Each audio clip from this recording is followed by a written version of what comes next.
UBC, inspiring Uganda.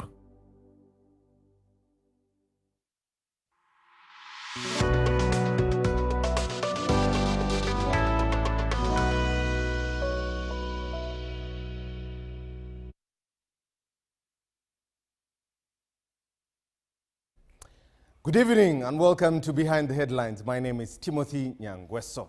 He's back. Ladies and gentlemen, Donald Trump is back.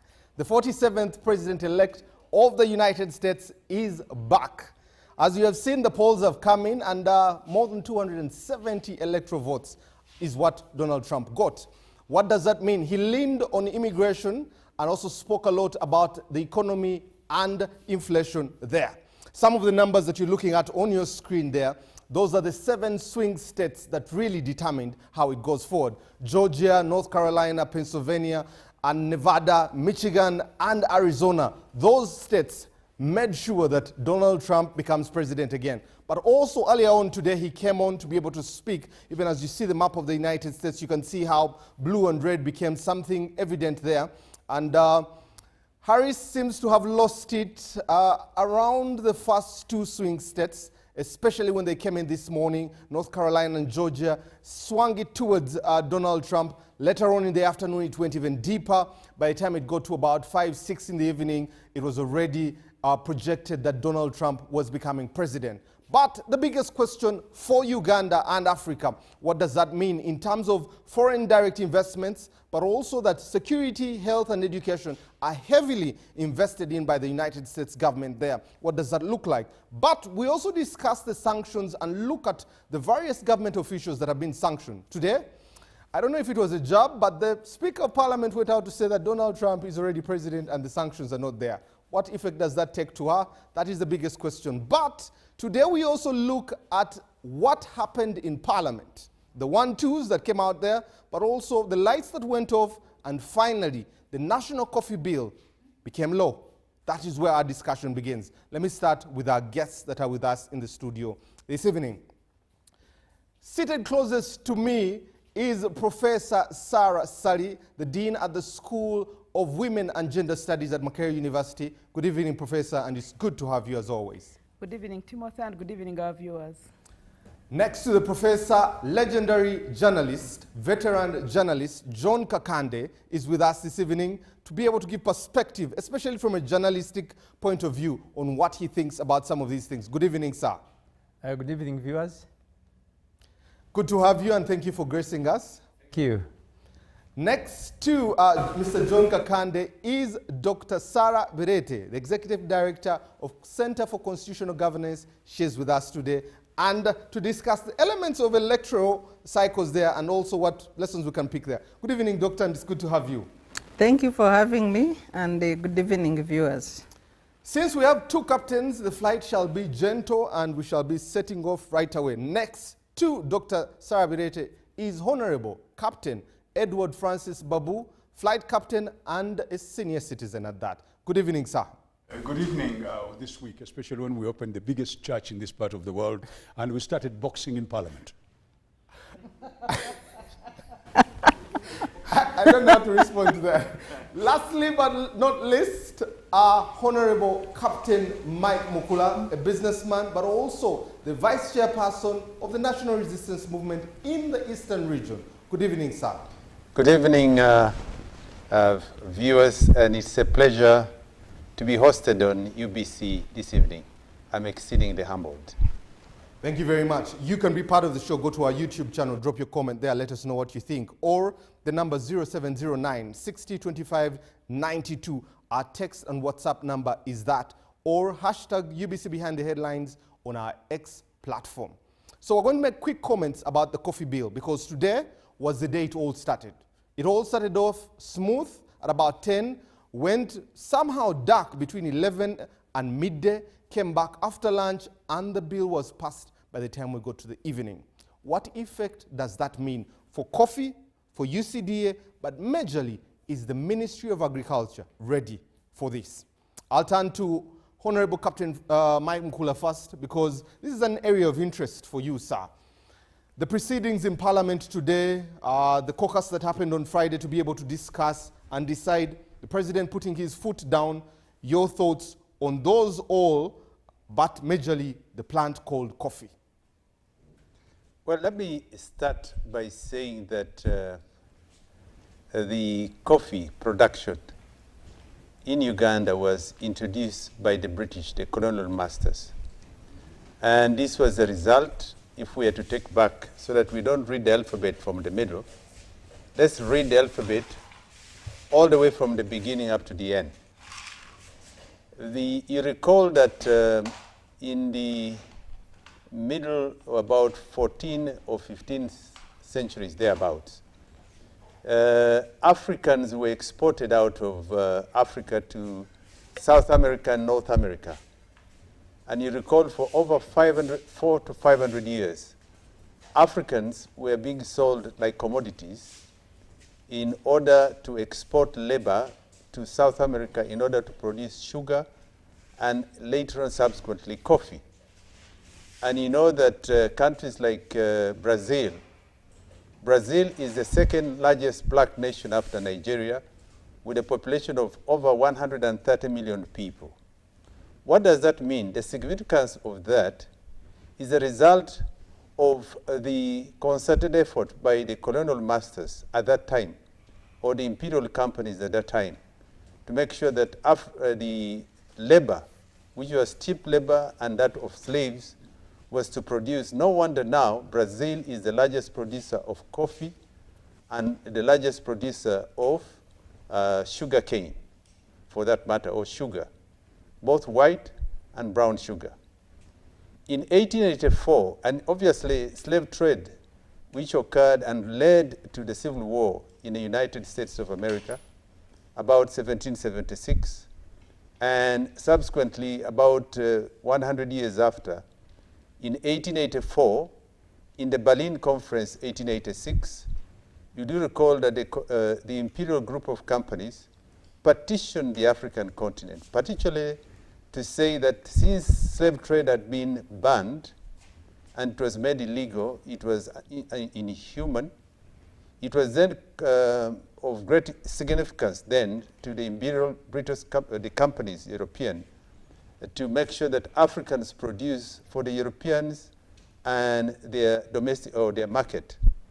I want to say, fast forward, if you recall Uganda in the 1900, the Buganda Agreement, one of the key things was that the king of Buganda, you do recall, and the king of Bunyoro were all externalized and placed under self-exile and in Seychelles.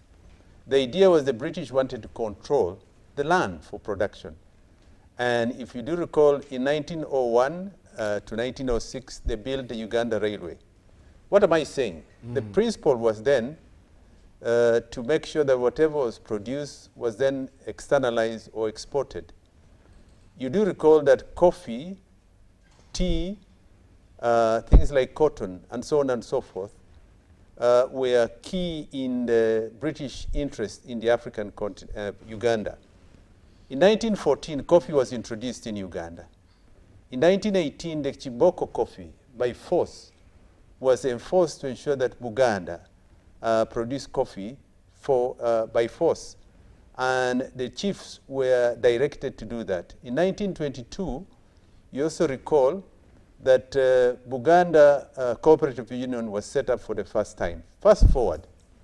In 1959, 1 year after the Lancaster Conference, the Coffee Marketing Board was set up. And if you recall, the first problems that we faced in Uganda in terms of coffee was during Obote 1. And Obote had fixed the cost of price of coffee at 45 shillings per kilo. The Buganda then at that time wanted price of coffee to be at 60 shillings a kilo. That was the beginning of the crisis of coffee. And that was Obote 1, 2 years after independence. During that time, Coffee Marketing Board was a political instrument, and there was only one organization which was allowed to produce and market coffee. I mean, to buy and market coffee. And during that time, you recall, by the time the National Resistance Movement took over power in 1986, and subsequently coffee exports in this country had not exceeded more than 2.4, 2.5 million bags of coffee of 60 kilograms. And in 1991, you do recall that President Museveni said coffee marketing board was a den of thieves and thuggery. And he introduced in 1991 what you call the Coffee Development Authority. The Coffee Development Authority had a mandate because it came in with a liberalization, meaning that coffee could be bought by those who are buying in Europe. And I want to let you know that we have now over 80 coffee buying companies in the country. You have Uganda, which is the largest exporter, and a number of other companies in the country who are now domiciled in Uganda. What am I saying?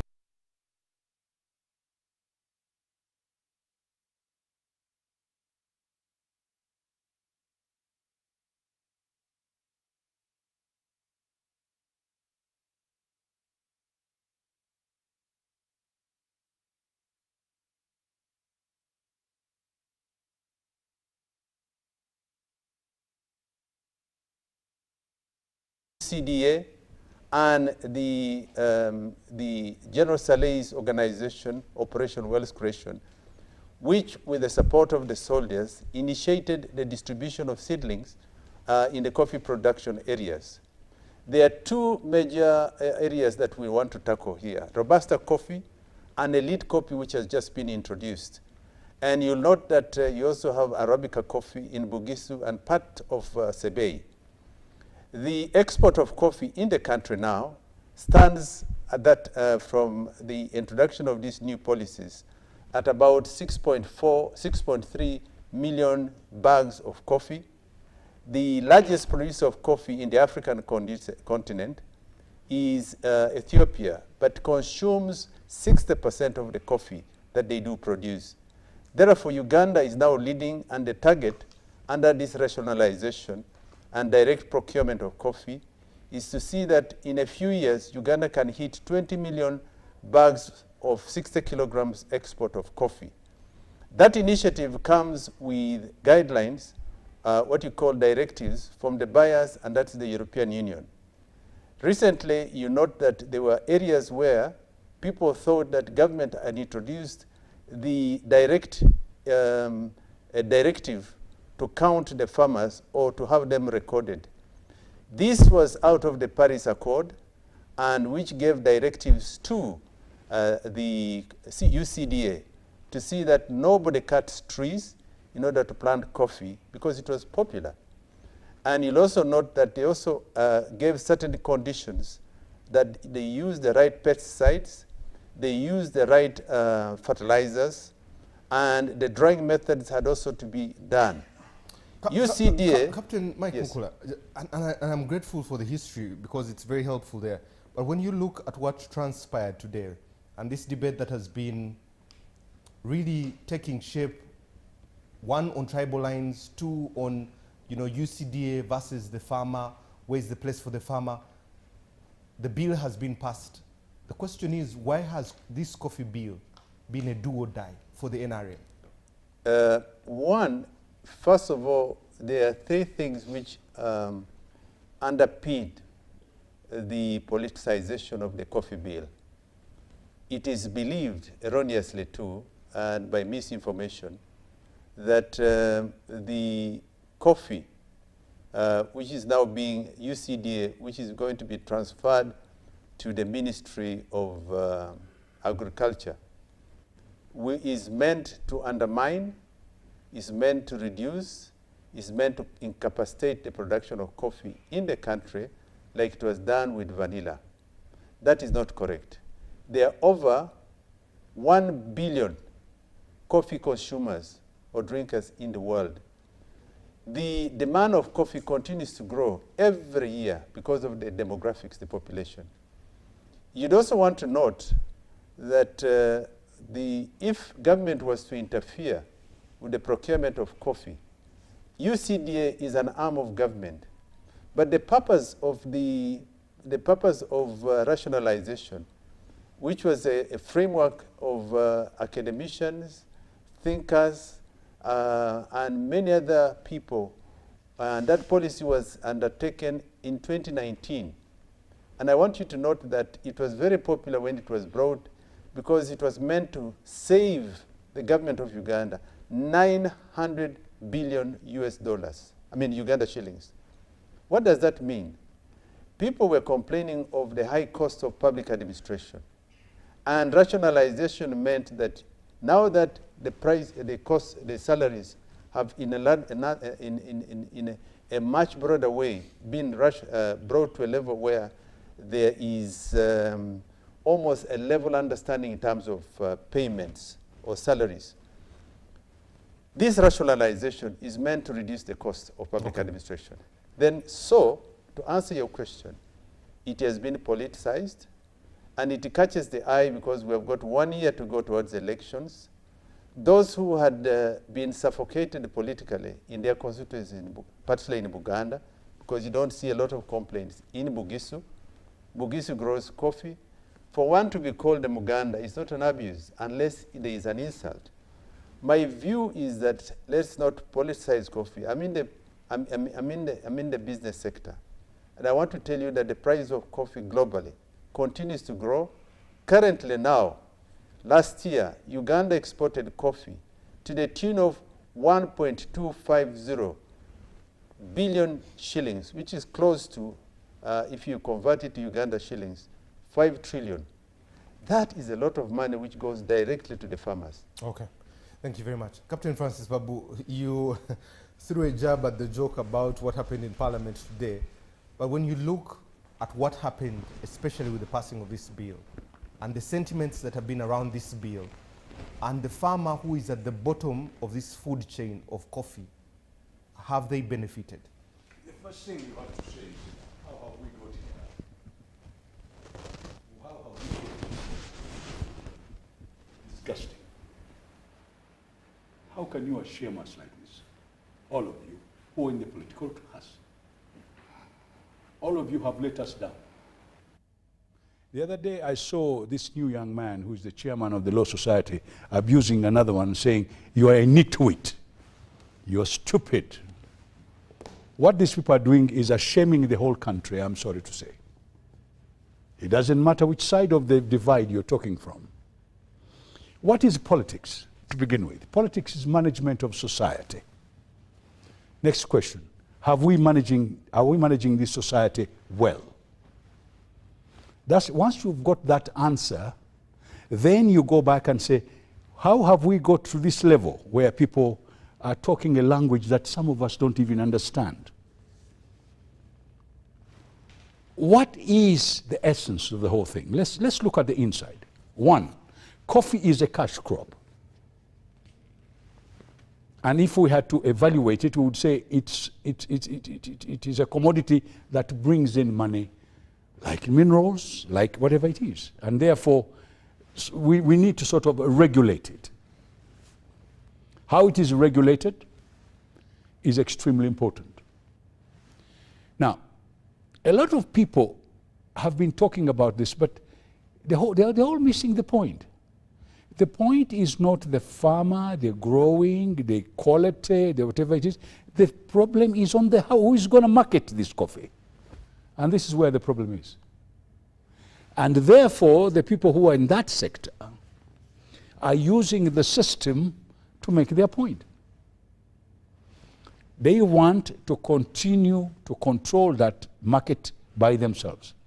From the time we closed the Coffee Marketing Board and formed the UCDA, which did not have the component of market, but continued to sort of operate on that level, it's been going on. And it's not a secret that agencies have had a lot of resistance from ministries. It's not, we don't have to hide that fact. And therefore, the pull and push between those two. Then we go on to the argument, who started this argument, whether it is the ministry or whether it is the regulation body controlling coffee, where there will be a problem. The question is, which one of those two is efficient? We don't need to be a rocket scientist to know who is more efficient in regulating that body. Now, the other problem that we're having, what are you regulating? Are you regulating the growing, the expansion of who grows coffee? No. The argument here is about marketing. That is where the problem is. And that's where the game starts. This is where all the argument starts from. So let us go now straight to where you're talking about. Why have these people got... First of all, we have a political class that is playing a game of hide and seek. Each group is pulling on their side. So they use this coffee to make their point. So they make it political. Then there is the group that wants to make sure that they go through this group to make sure that they continue controlling that market. It's a game of people who are playing for a very important commodity for our people, and they are giving you false information. Coffee is grown throughout Uganda, and when my brother was talking, he did not talk about West Nile, which is also got to Arabica. He did not talk about the Western province has got more coffee than even Uganda when put together. So all these arguments people are putting forward are a game to try and give us false information for their political advantage. Okay. So once that is done, then that is what you're getting in Parliament and you're getting outside. And they are playing this number, and this has become a common thing. Oh, these people are very poor.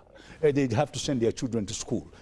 No, that is not the argument. The argument is even wealth creation we are talking about was brought for poverty alleviation. And poverty alleviation not only for coffee, but for all commodities. So when we are talking, I think we better talk straight. The argument is very simple. You have a regulator called UCDA. You've had something called a ministry. Of the two, which can efficiently regulate the coffee industry? And this is where we've not had people talk. They don't talk about that argument. They're talking about who is bad and who's good. Now, UCDA is under the ministry. The people in the UCDA are chosen by the government. So all these years, these people have been running UCDA. Where has government been? If they are inefficient, they are spending money, they are doing all sorts of things, where has the government been? These are questions that should be answered. Okay. Then at the end of the day, let me put it this way. They have now gone to Parliament, they have managed to debate, they have got it back in the ministry. The ministry now has got a bigger problem because they have produce marketing board, ended up in the ministry. Lint marketing board, ended up in the ministry. And now coffee marketing board is ending up in the ministry. So they now have a bigger problem. And the tea. And sugar. And sugar is in the produce. Those are produce. That's produce. So the whole point now is, can we, as government, and I wish them the best of luck, improve the ministry to a level that they will give us that efficiency. And when the private sector is involved, you will need a regulator for the private sector. And I was listening, and the permanent secretary said they are going to form something called Food and Agriculture Authority, which means it's an omnibus regulator to replace all those three I've just talked about. And more. And more. So if that one is put there, Food and Agriculture Authority, they are virtually doing the same thing. They are moving this one in and bringing out another. Moving money from this pocket to this pocket. That's right. So the other one is going to be bigger because it will have all those that we have in agriculture, and it will have also to have people there. But one of the things they should not do, I keep on, whenever I come here, I talk about meritocracy. Stop putting wrong people in the wrong places. That's the same as putting square pegs in round holes. Okay. Thank Captain, allow me bring in Dr. Sarah. Doctor, I know you have followed the events. You saw how the day began. I know you have followed this coffee bill from the first reading, the second, today's third reading, and also everything happening there. But what does this mean for our democracy, especially if powers of the executive and the legislature the principle is separation of powers there. What does this mean for us as a country? Well, I will talk about that and the principle of rationalization. In the legislative drafting or making process, you have the people who play a critical role. In the ruling by the Constitutional Court, in the petition that was challenging removal of age limit, the Constitutional Court ruled that once the people are not properly consulted and their views taken in the decision making as we make laws, then those laws are unconstitutional. That's a decision. Even the principle was upheld by the Supreme Court. The people are central in any legislative process. This Coffee Amendment Bill leaves the voice of the people out. If anybody challenges it in court,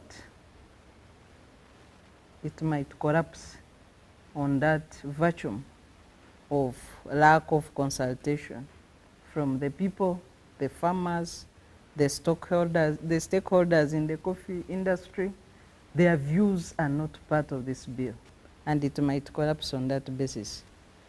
The other element that might also be found wanting by courts if the law is put to test is the conduct of the speaker and the tribal remark she made at the first reading that was caught when she thought the mics were off. A presiding officer is supposed to be neutral, and that's a constitutional requirement. That remark, removes the neutrality. Hard. AI. No. But also today she said, if you have it proved. Yes, I know. And I watched that remark on YouTube on the channel of Parliament. So it exists. No. Yes. When but you use AI, she becomes a robot. so that also might be found wanting by courts of law if the law is tested. So for me, what is in there is, I don't know what odds NRM was, racing with. They have the numbers beyond 350 plus.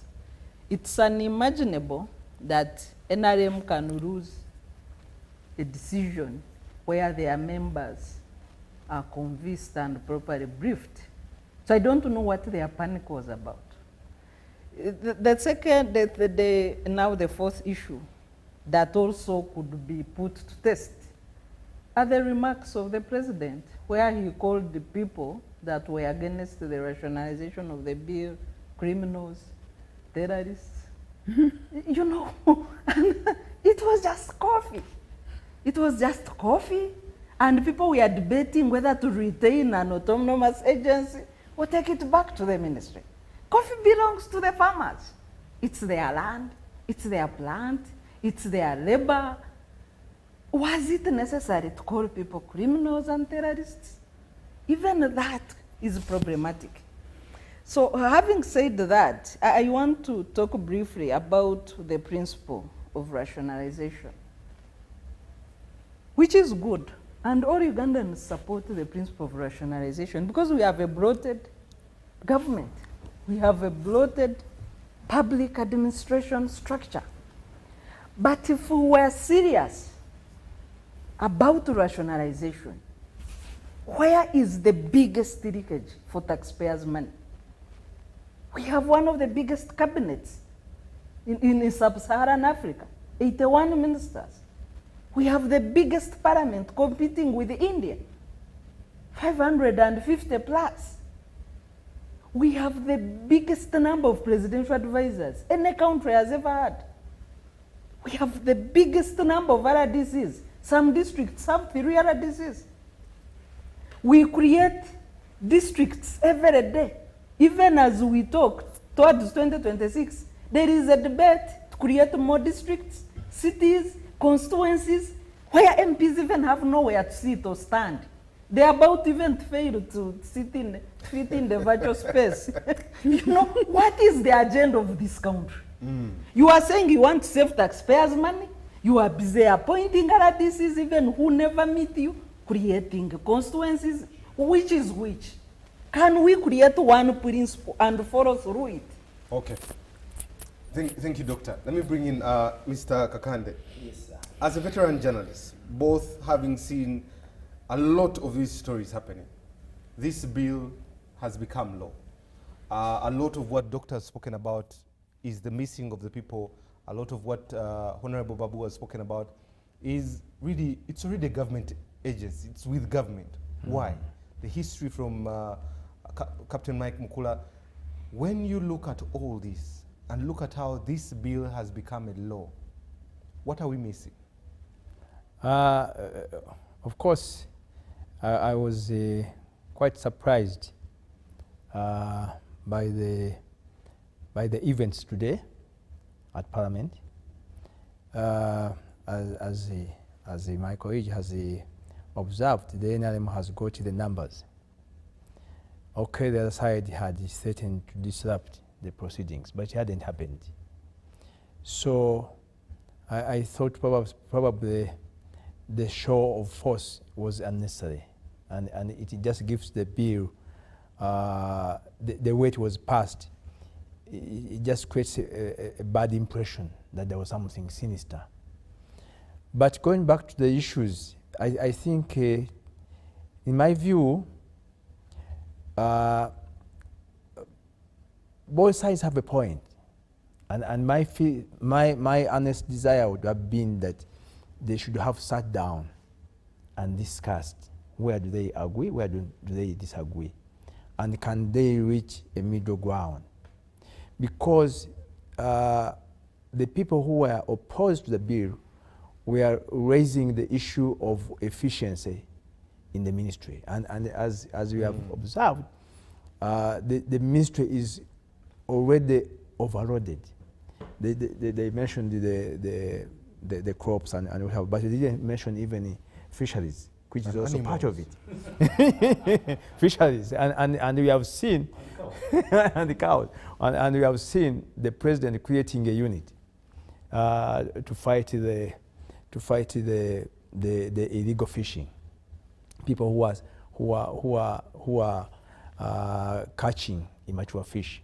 But I'm telling you, if you go down Owino market right now, or Nakawa market, you'll be surprised at the amount of illegal, of immature fish on the market, in spite of that force, which I'm very sure the taxpayer is paying a fortune to sustain.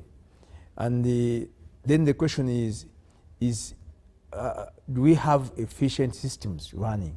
So personally, I thought that the government should have tried to say, okay, have we prepared the ministry? I was surprised at the last minute when they said they would not even create a time of transition. And that's going to be immediate. There was a rumor that the people in the NRM government felt they should not, if they create a 3-year transition, then it will get into the election campaign, and that you needed to sort it now, so that by the time of the campaign, things have quieted down. I don't know whether that's going to happen, but that was the rationale. But again, people who are saying that it's being politicized, I think they're also making political iteration in these decisions. And it was unfortunate that the speaker made comments which created the impression that she was not a neutral presiding officer to get the debate. You see, I believe the work of the speaker is to create an environment conducive for an objective debate. And finally, Parliament to take a rational decision, even to advise the head of state that, you know what, following our discussion, we believe you need to consider these matters. And that hasn't happened. Okay. Of course, the president, I'm sure, is unlikely to return it because, first of all, there are people who are opposed, when we're outnumbered and outfoxed. Then the government proceeded as they desired. Now, the challenge, of course, is going to be with the ministry, because the farmer in the village, in Irukomansimbi or in Zombo, his interest is one. Is the price going up? I can assure you, if by hard luck and there is a change in the international dynamics relating to coffee market, Yes. and the prices collapse, obviously the government will be blamed. They will not talk about the international dynamics, because now the government has insisted, and because the government has insisted, they can only hope that things remain positive, Okay. and that the prices go up and up. The other point, of course, which I also feel a bit concerned, is that argument that the whole purpose of rationalizing agencies is to stop wastage and duplication. And you wonder why, for instance, I was reading the papers this week, and one of the issues that was reported in the New Vision was that the government is contemplating amending the Local Government Act to ensure that NRM chairpersons at all levels of local government actually are ex-official members of these councils. Say here you have the KCCA council, the local chairman of NRM will become an ex-official member. Now, by doing so, you are essentially bringing a huge number of people who are going to be paid, just like any other councillor. And then you are saying you are trying to stop wastage. At the same time, you have the health monitoring unit, and you have the Ministry of Health. Why haven't we integrated this monitoring unit into the ministry or the anti-corruption unit? If, for instance, we feel that the IGG is not going to do a good job, why do you instead appoint a parallel agency? Why don't you remove the people who are there and get these people and put them there? You know? Interesting. It doesn't make sense. Thank you very much, Mr. Kakande. Very interesting insights there. Professor, we were here last week. We exhausted coffee, discussed this. We had a panel that really put perspective to this. It's now law. What impact do you see? The 3-year transition has been scrapped. What impact do you see, especially on coffee and its farmers? Yes, thank you very much, Timothy. The impact is going to be a great impact, largely because you know what we were talking about here last week. Coffee does not begin at marketing level. Yes. The coffee value chain begins from the planting, the picking the right seeds, the preparation. And what UCDA had managed to do is to regulate at all that level. And that's why, while other crops in this country were collapsing, coffee was going up, because the quality had been regulated at all levels. Now, UCDA is an MDA of government, so it is okay if it is part of the ministry and the rest. But the question is going to be extension services, because when we rationalized and liberalized in this country, one of the things we disbanded or privatized were extension services. So the farmers who can afford farmer extension will hire these services and will have good yields. The farmers that cannot afford extension will make do with the local knowledge they have. So if the ministry is taking over this entity or this coffee value chain, it is important that it prioritizes farmer extension services. Because if it doesn't, you're going to have a drop of quality at the level of production. So that by the time you come to marketing, you're marketing coffee beans, some which have sand, some which have soil, some, because the UCDA was even regulating the drying, the processing, the hulling, the everything. So issues of coffee don't begin at marketing level. They begin at the production level. That is one. And coffee, like all crops, is not just coffee.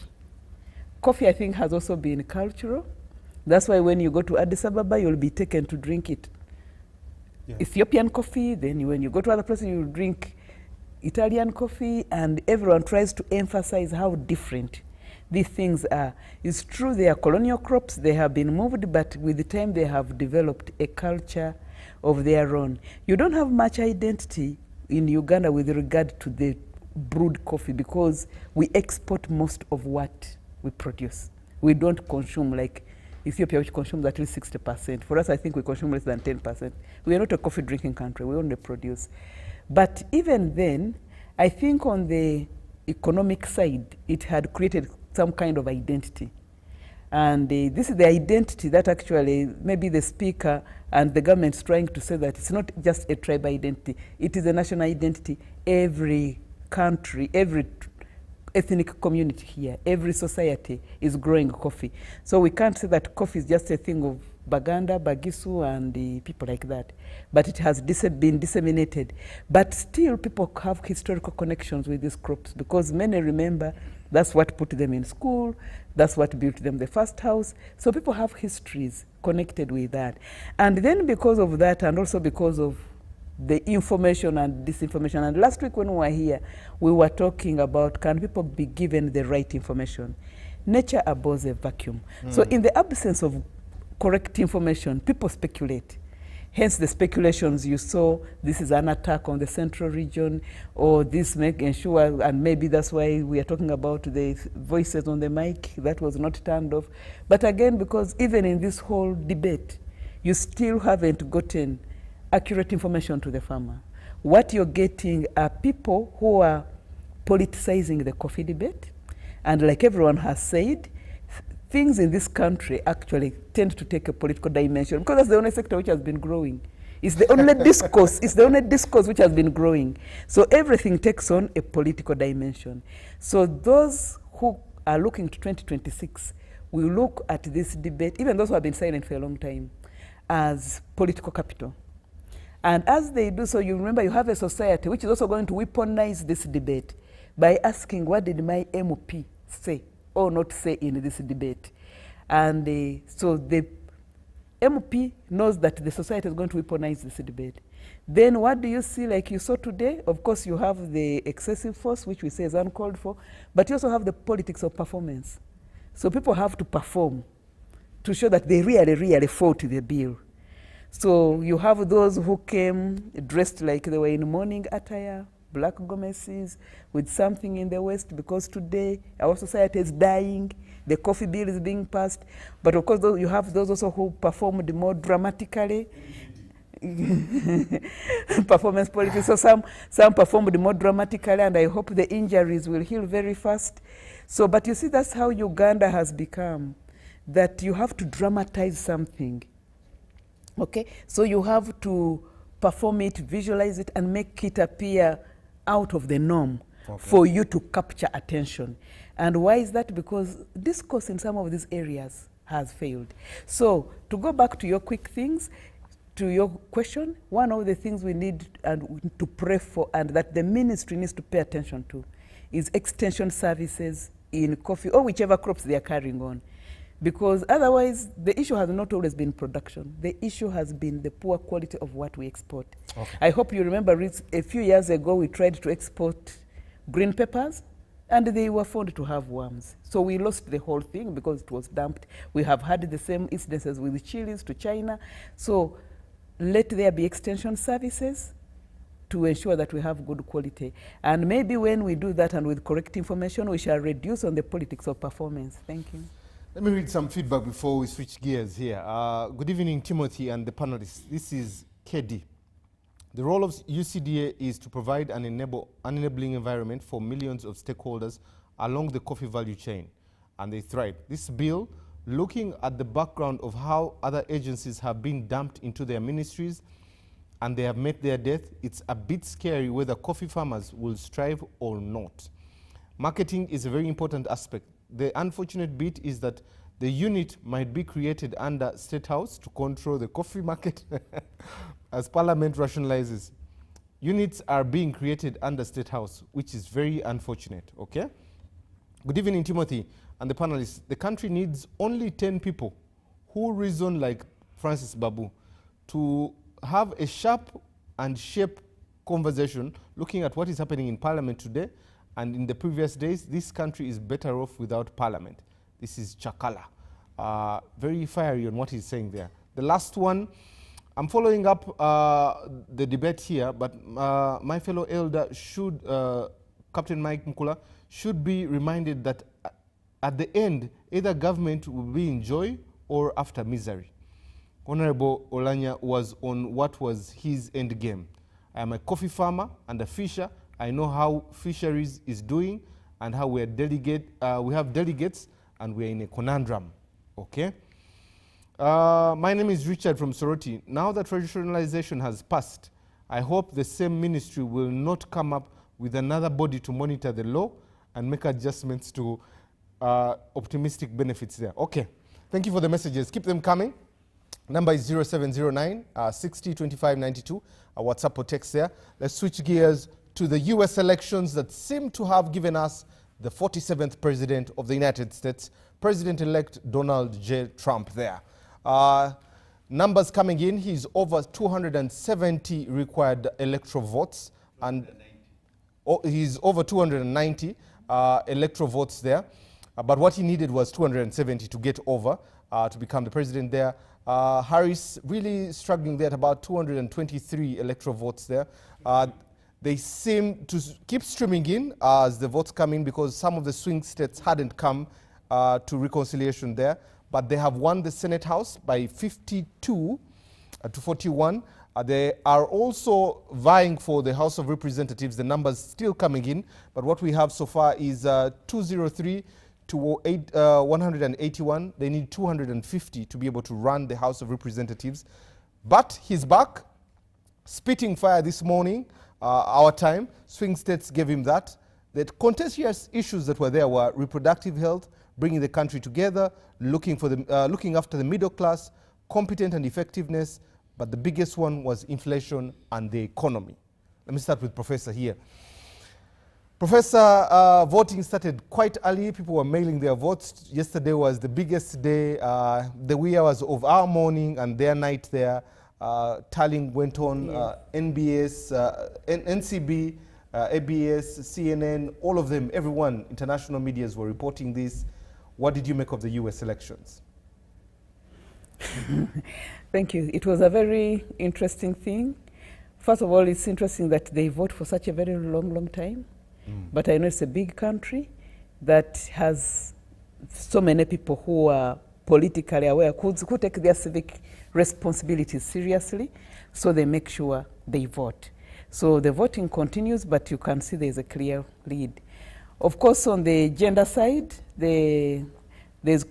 first of all, we think Kamala Harris joined late, the vice president joined late in the race, because you see in politics, the timing is very, very important. And there's something like name recognition. Of course, they all had big names, but President Trump had been a president before, but he also joined the race much earlier, okay? So she joined the race much later. She had issues of identity, being a woman, being mixed race, and all the other things. Then she had been a VP, dealing with issues of refugees, so probably those could have worked against her. So, and a lot of things were spoken about. So we are still wondering what this means for gender, and we've lost a woman, an opportunity for a woman to lead the US. We were thinking that this time we were really, really close, but in spite of joining late, she performed well, okay? She managed to garner those millions of votes. So I think for me that is very important. And it shows that she was actually a formidable force. So what we are focusing now on, what does this mean for the African continent? And it was interesting to read that the South African rand has nosedived as Trump wins the US election. We are here to understand what that means. Of course, ours, we really don't focus on whether the shilling goes up or down. But mainly, we're going to look at what this means for foreign policy on the African continent, given that his previous views about African governance systems were not very, very positive.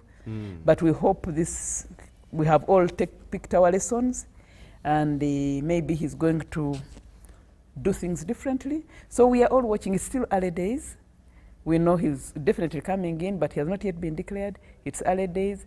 We are hoping that there will be a new relationship. Of course, there are people who are saying, okay, he's going to end the Ukraine and Russia war, because he has always said if he was in charge, that war would not have taken place. And we know what implications that has had for the continent in terms of food supplies, in terms of wheat, and all that kind. So we hope that maybe that war can end. We are yet to see what his win will mean for the wars in the Middle East, and Korea, China, and the rest. But for the African continent, we are going to look at things like trade. The speaker said the sanctions, I think she thinks the sanctions are gone. I'm wondering whether that means we shall be readmitted back into AGOA. So for us who had been excluded from AGOA with the 10 other countries, I'm wondering what this actually means. Will it be a new way of saying, okay, let us get you back into AGOA in terms of issues of trade, in terms of production? Is it going to be a new chapter and new relationships with Africa, and what does that mean? Also, we can also not run away from the fact that we do get international bilateral funding from these agencies. Yeah. So will aid go up to support our development, or are we going to experience more cuts? And more importantly, what does this mean for the focus on the democratization on Africa? I think it's still early days, but we are watching the space. But it's a big loss on gender. We are still mourning that. Thank you. Making America great again. Yes. Mr. Kakandi, let me come to you, both as a journalist. When you see this script, did you predict that this would happen? Especially, Professor has spoken about Harris coming in late, Biden leaving it a little bit late for her to come in. Donald Trump has sanctions, has been in court, has this court process still. You as a journalist, when you look through your lenses, did you predict this? What did you see? What were the wins? What were the losses? It's quite interesting. I thought it was going to be extremely difficult for Trump to win. Why? Because it looked like the entire American establishment was against him. And there are so many forces at home and out of US who were really concerned, and they are doing everything possible to ensure that he doesn't come back.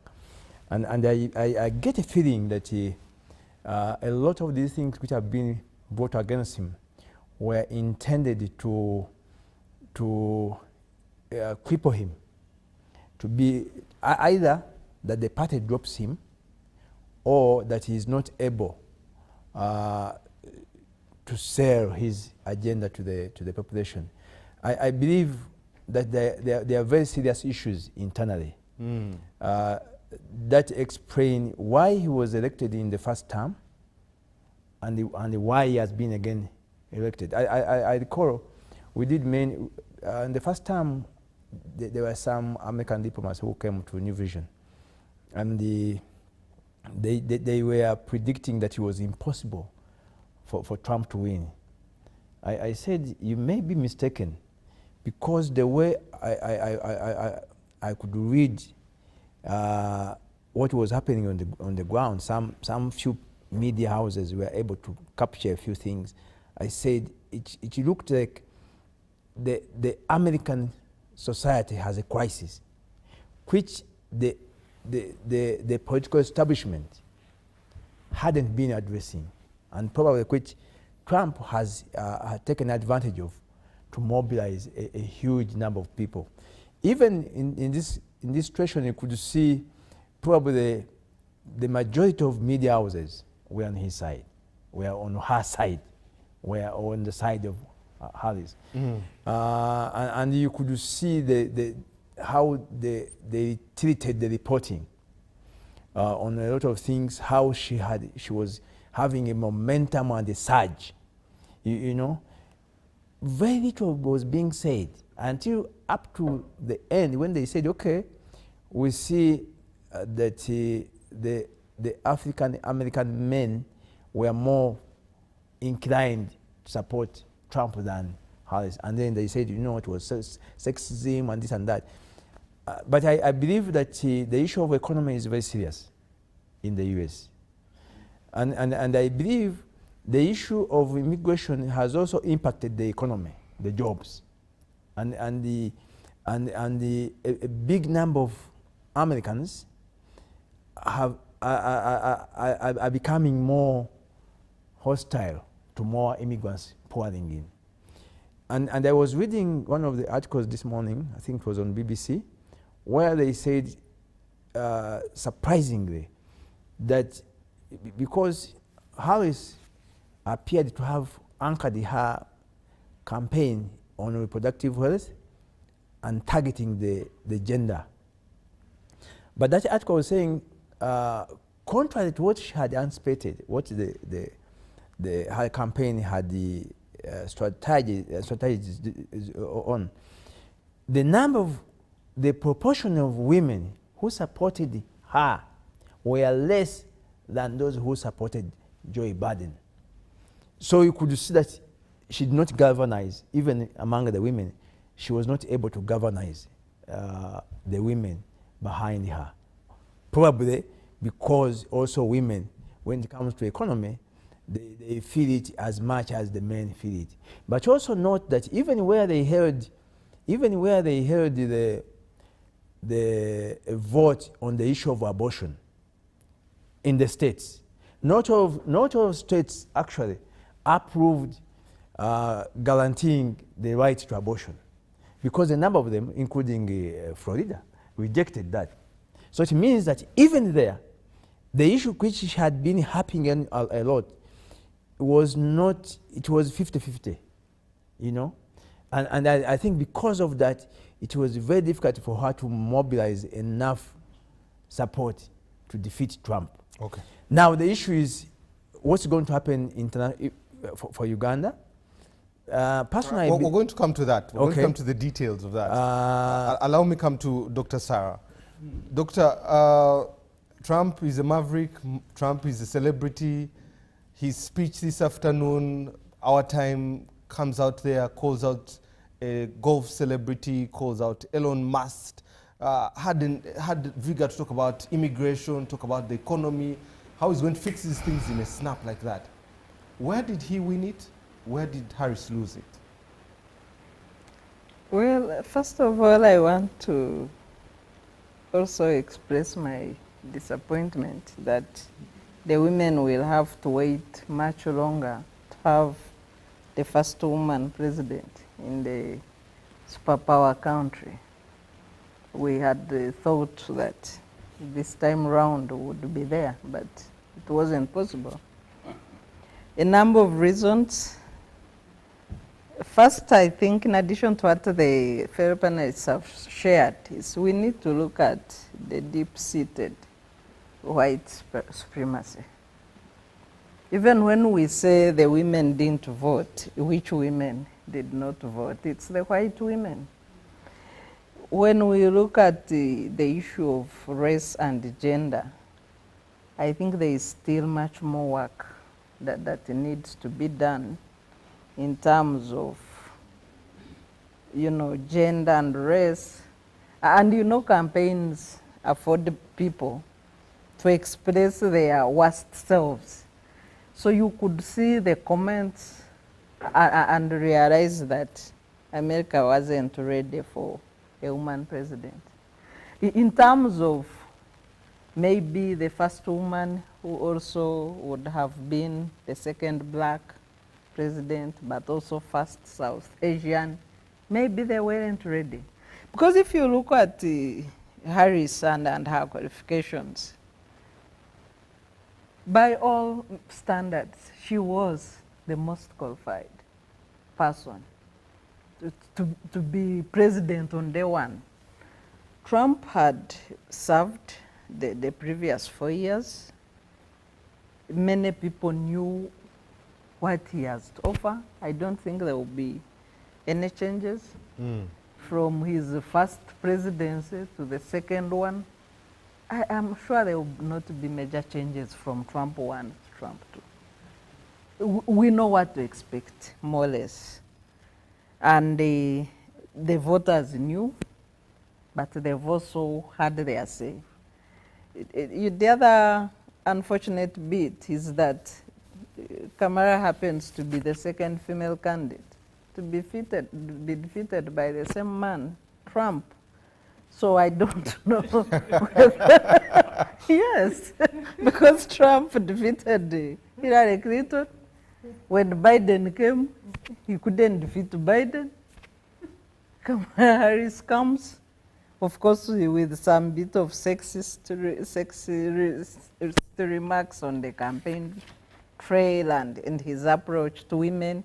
It was only on the last 2 rallies where he was saying, I will protect the women. But the women also voted for him. So maybe we need to look at the other issues, like the Gaza war, where the college students had held protests for almost a month against the war in Gaza. And the young people, I think, swayed the numbers for Trump, because some of them did not move away from those college sit-downs, and then they want an end to that Arab war that has now spread to other countries. By then it was just one. So I think the young people could not align their views, especially on foreign policy, with the Democrats. The issue of border security also, coupled with the immigrants and how to manage that process is stood out. There is a feeling of fatigue. I was in DC, Maryland, Virginia 2 months ago. There is a bit of fatigue on the Mexicans that you find everywhere in the common shops, restaurants, and then so I think that fatigue could be real, and maybe it needs to be addressed. And really the numbers are visible wherever you go. You see them, and Trump rallied more on that. The issue of the economy, of course, cost of living, taxation, inflation. And I think on this one, Harris did not speak so much. The few speeches that I watched, I didn't watch everything. She did not bring out to the economic strength of the Biden administration, because in this race, she carried the burden of incumbency. As much as she was pushing her own agenda, having been a deputy of President Biden, the issues in the campaign kept bringing the incumbency burden to her. And I think some of the issues remained unexplained. Okay. Because Trump's main call on every rally was, are you better off in the 4 years that I've been away? And everybody would say no. And it was a major rallying issue for his rallies. And I think the Democrats did not explain that well, in my view. Thank you very much. Let me come to Captain Francis Babu.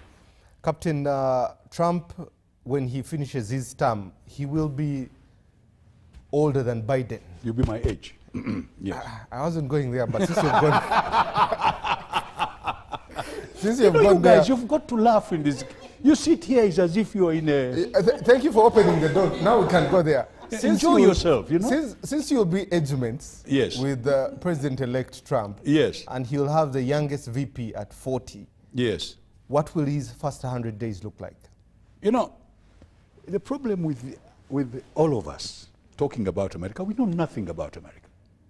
We only see it on television, we see it in newspaper, and we see it in movies. What is America, to begin with?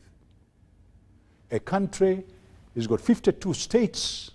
These were formed in a very funny way, either being bought, either fighting, or either all sorts of things. They have assumed to be capitalists.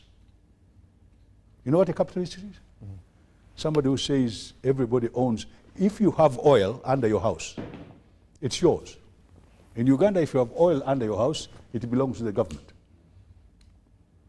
Let's understand America. And this is where the problem is. First of all, it's a capitalistic country. So it talks about nothing but wealth. Number two, it's the biggest country in the world about making movies. So every American thinks he's an actor. That has become their culture. That's after Bollywood. Yes, they've got this positive thinking. Everybody, even when they are campaigning, it is like they're acting. Even when they are talking, it is acting. Celebrities seems to be the ones to campaign, you know. So you get excited here because you watch that. But what is America? Who is the American? Where did he come from? Have you ever stopped to think? And I think the man who answered it best, in my opinion, is a man called Castro in 1960. He said, he was asked, which one of these American presidents who are standing do you support? And in 1960, Cuban President Fidel Castro was asked which candidate would he prefer, Kennedy or Nixon? Castro replied, it's impossible to compare two shoes worn by the same person. America is governed by one party, the Zionist Party, and it has two wings. The Republican wing, which represents the hard-line Zionist power, and the Democrats wing, which represents the soft Zionist power. There is no difference in the goals and the strategies. It's the same means and tools that slightly differ. What he's saying, the Democrats and Republicans are virtually the same. They have small differences, which most of you like to talk about as if you know them. The American parties, the two of them, and remember, the Communist Party was completely banned out in America. It's not allowed. The only party which is allowed and is pussyfooting around is called the Green Party. They've got two parties and they are virtually the same. There's a small difference. Oh, they talk about these two. Like all nice movies, they talk about the stock exchange. They talk about, right now I've just been reading a piece which says the market has started launching. The market is coming up because Trump has won. Yeah. You see what they're talking about? Market, capitalism. They're talking about money. Now, this is important to a group that control. People like this gentleman, Musk. The more the market rallies on the car that he has made, the better. The Tesla. The Tesla, yes. So, what are we talking about, America? They have spoken and they have told you, this is our man. Trump is a reflection of the average American. Take it or leave it. Yes, he is. The way he talks, the way he acts, the way he behaves, the way he has got money, which is the capitalistic mentality. You go to America to become rich. Half of us are running to America to become rich by washing cars and working in hospitals and becoming security men. The American dream. You know, all of you read these things and you become excited. America is not that simple. There are people who live under bridges and they live in peppers. And in winters, they have no home. They are called the homeless. They are big. So the churches come up with these groups where you go and eat food. The homeless are increasing in numbers. And recently, the banks in the western part of the United States fell down like dominoes. Capitalism is having its own problems. From there, you want to look at the wars that these people have started in different parts of the world. One guy says we support them, the other guy says we don't support them. The two, I was listening to somebody saying, oh, but you know, Trump is going to do something about it. But Trump is the one who said they should move the embassy to Jerusalem, the United States embassy, which means he supports Netanyahu, so that they can take over Jerusalem, and because the Palestinians would like Jerusalem to be their city. The two-state solution is out for people like Trump. Okay. And the war, which is going on, has been supported by the present government. They have been giving them arms to fight Gaza, to fight Hezbollah, to fight Iran. Okay. So they're the same people. Let me finish with this because it's very, very important. I see you people talking about economies and those they're acting on that one. They know. That one they control. What we are talking about, what is America? The day you answer that question, you'll then understand that conservatism in America, the extreme right controls America. Once you do that, then you will understand that this socialism of yours, whatnot, is not accepted in the United States. Now, let's go to the lady who was standing. First of all, the ladies in America, as it is, although ladies are being pushed there, remember they started voting when? 1964. They started voting just the other day. They were not allowed even to vote in the United States. Then, the other day, and it's good somebody quoted here, the other lady was defeated by Trump, and she is from the right side, meaning she's white. I'm not going to deceive you. Here is a lady, not only a lady, she's black. Not only black, she's also Indian. So the Americans are actually segregationists.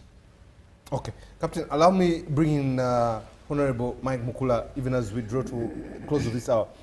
The presidency of Donald Trump, what does that mean for us as a country? I think, first of all, you need to look at the broad aspect of you talk about foreign policy. Yes. Foreign policy now towards Africa. I was a graduate, I'm a fellow of Kennedy School of Government, Harvard, and I did political and economic reform. One thing you need to know is that the American foreign policy is long-term, long-range, not short-range. Foreign policy in most of the key aspects, for example, on oil, or those who study strategic studies, underscores many values that Americans look at first. Now, the shift in foreign policy towards, say, Africa, comes in to underpin the interests of either the Republican or the Democratic Party. Now, when George Bush Jr. was a president, he introduced the HIV drug policy. They came in with PECFA. And that was aimed at certain countries in Africa that would adhere to certain standards that Americans looked at. If you recall, there was also the AGOA. AGOA was also a policy which was introduced. But look at it this way, in the history of United States of America, ever since Adam and Eve left Eden, how many presidents have visited Africa? Donald Trump, President Donald Trump, the new president-elect, in his first term never visited any country in Africa. And I don't think he may visit any African country. I don't know yet. But in terms of the interests of the region for Uganda, that is to bring it home and to look at the narrative, look at it this way. Uganda has suffered a setback purely because of certain things which were underpinned by the Democratic Party. And that is the really lying closely towards the what you would call the defining, you could call it homosexuality. And if you recall, the suspension of support by IMF and World Bank to Uganda and AGOA was anchored on that particular premise, because you'll note that when current Democratic candidate Kamala Harris came to Africa, she came with goodies and said countries that adhere to and give certain rights and respect them will get support from the United States. She stopped in Ghana. She came to Kenya, I think. No, Tanzania. Zambia. And went Zambia. Oh. And the key thing was, I'm giving you this, and for those countries that follow this direction, will come in with more. So her competitor now, if you look at Donald Trump, his key policy direction in that, particularly on homosexuality, was strictly against it. So you will see that this policy shift that is coming in towards Uganda, it may look like there will be a policy shift towards Uganda, and you may look at a reconsideration of certain fundamentals that will bring and embrace Uganda's direction. Okay. But so I look at it in terms of short term, in the 4 years that the Republicans come in, we may have a reconsideration of Uganda's position in terms of foreign aid. Thank you very much. And that's where we're going to come back to, especially the foreign policy, how it affects Uganda, but also we'll dig further into the foreign direct investment that comes into the country and look at the sanctions, what does that mean, and also the future of Uganda's relationships with the US. 16 years ago, we didn't have a US-African summit. We had it with Biden. Will we have that with Trump? This and more after this break.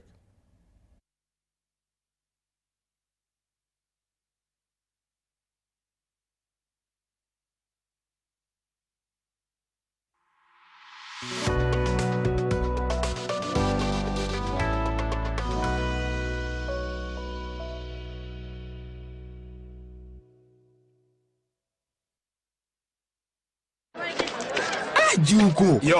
Wachiko. Check the shopping, man. What's your secret? Uganda, haven't you heard of the parish development model PDM? Yes, I did, but I thought it was just a talk. No, Sebatia. It is real.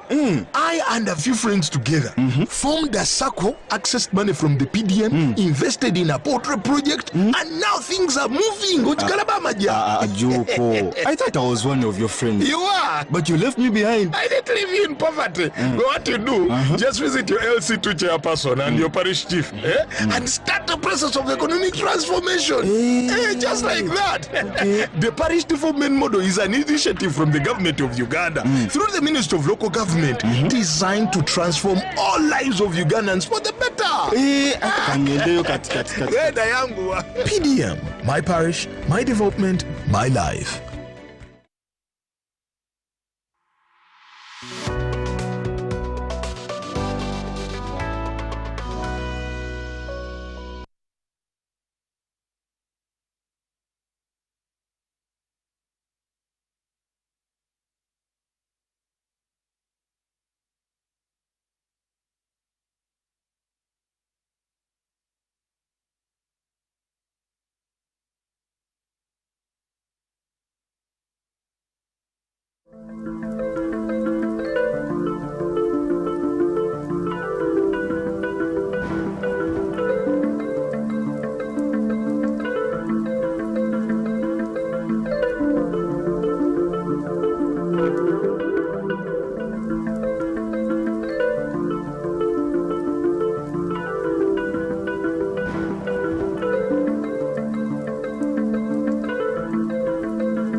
Nze Lutalo Steven nga ndi mutuze ku eno zone ya United Central Bizone ate nga ndi chairman wa kyalo kino. Nze nga omukulembeze saafunamu oba kali twafunamu olw'abantu baffe nti baafunamu. Abantu basooka ne bigaya katusanzemu obuzi okusoomozebwa okwo nti ffe tebaatugamba naye nga twabagamba ne bakikwaki ne banyooma. Nenga baga nti ffe tebaatugamba balonda mu bantu baabwe naye bantu bonna baweebwa. Siga nti beenaalemu oba baakya bonna baweebwa kuba bonna Bannayuganda. ate president ayagala abantu bonna bannayuganda simanyi nkubira president Museveni president wange omulungi abantu bakyamwagala nnyo era ayongere tukulembera atongere atugubeyo emyaka emirala.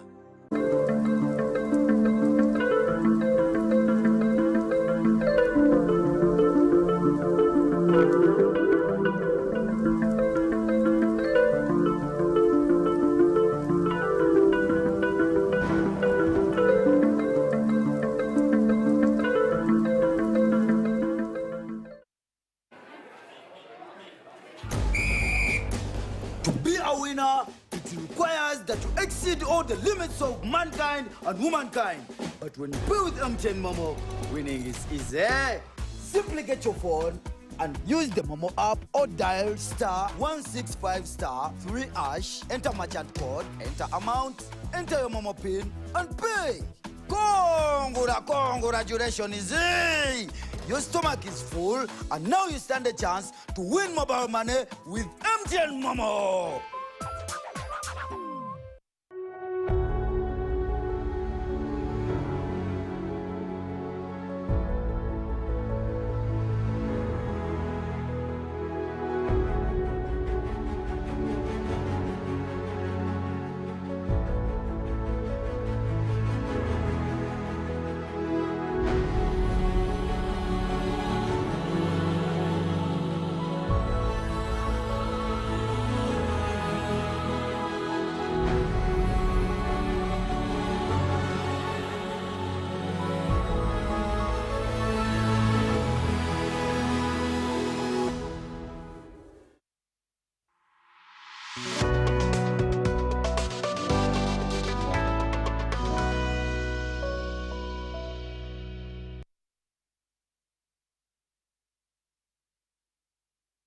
Welcome back from that quick commercial break here on Behind the Headlines. My name is Timothy Nyangweso.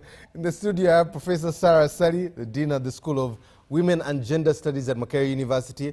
I have a veteran and legendary journalist, Mr. Kakande John, and I also have Dr. Sarah Birete, the Executive Director of Center for Constitutional Governance, Captain Honorable Francis Babu, a senior citizen, a flight captain at that, and finally I have Honorable Captain Mike Mukula, the National Resistance Vice Chairperson for the Eastern Region, but also a businessman. Let me read some of your feedback that has come through.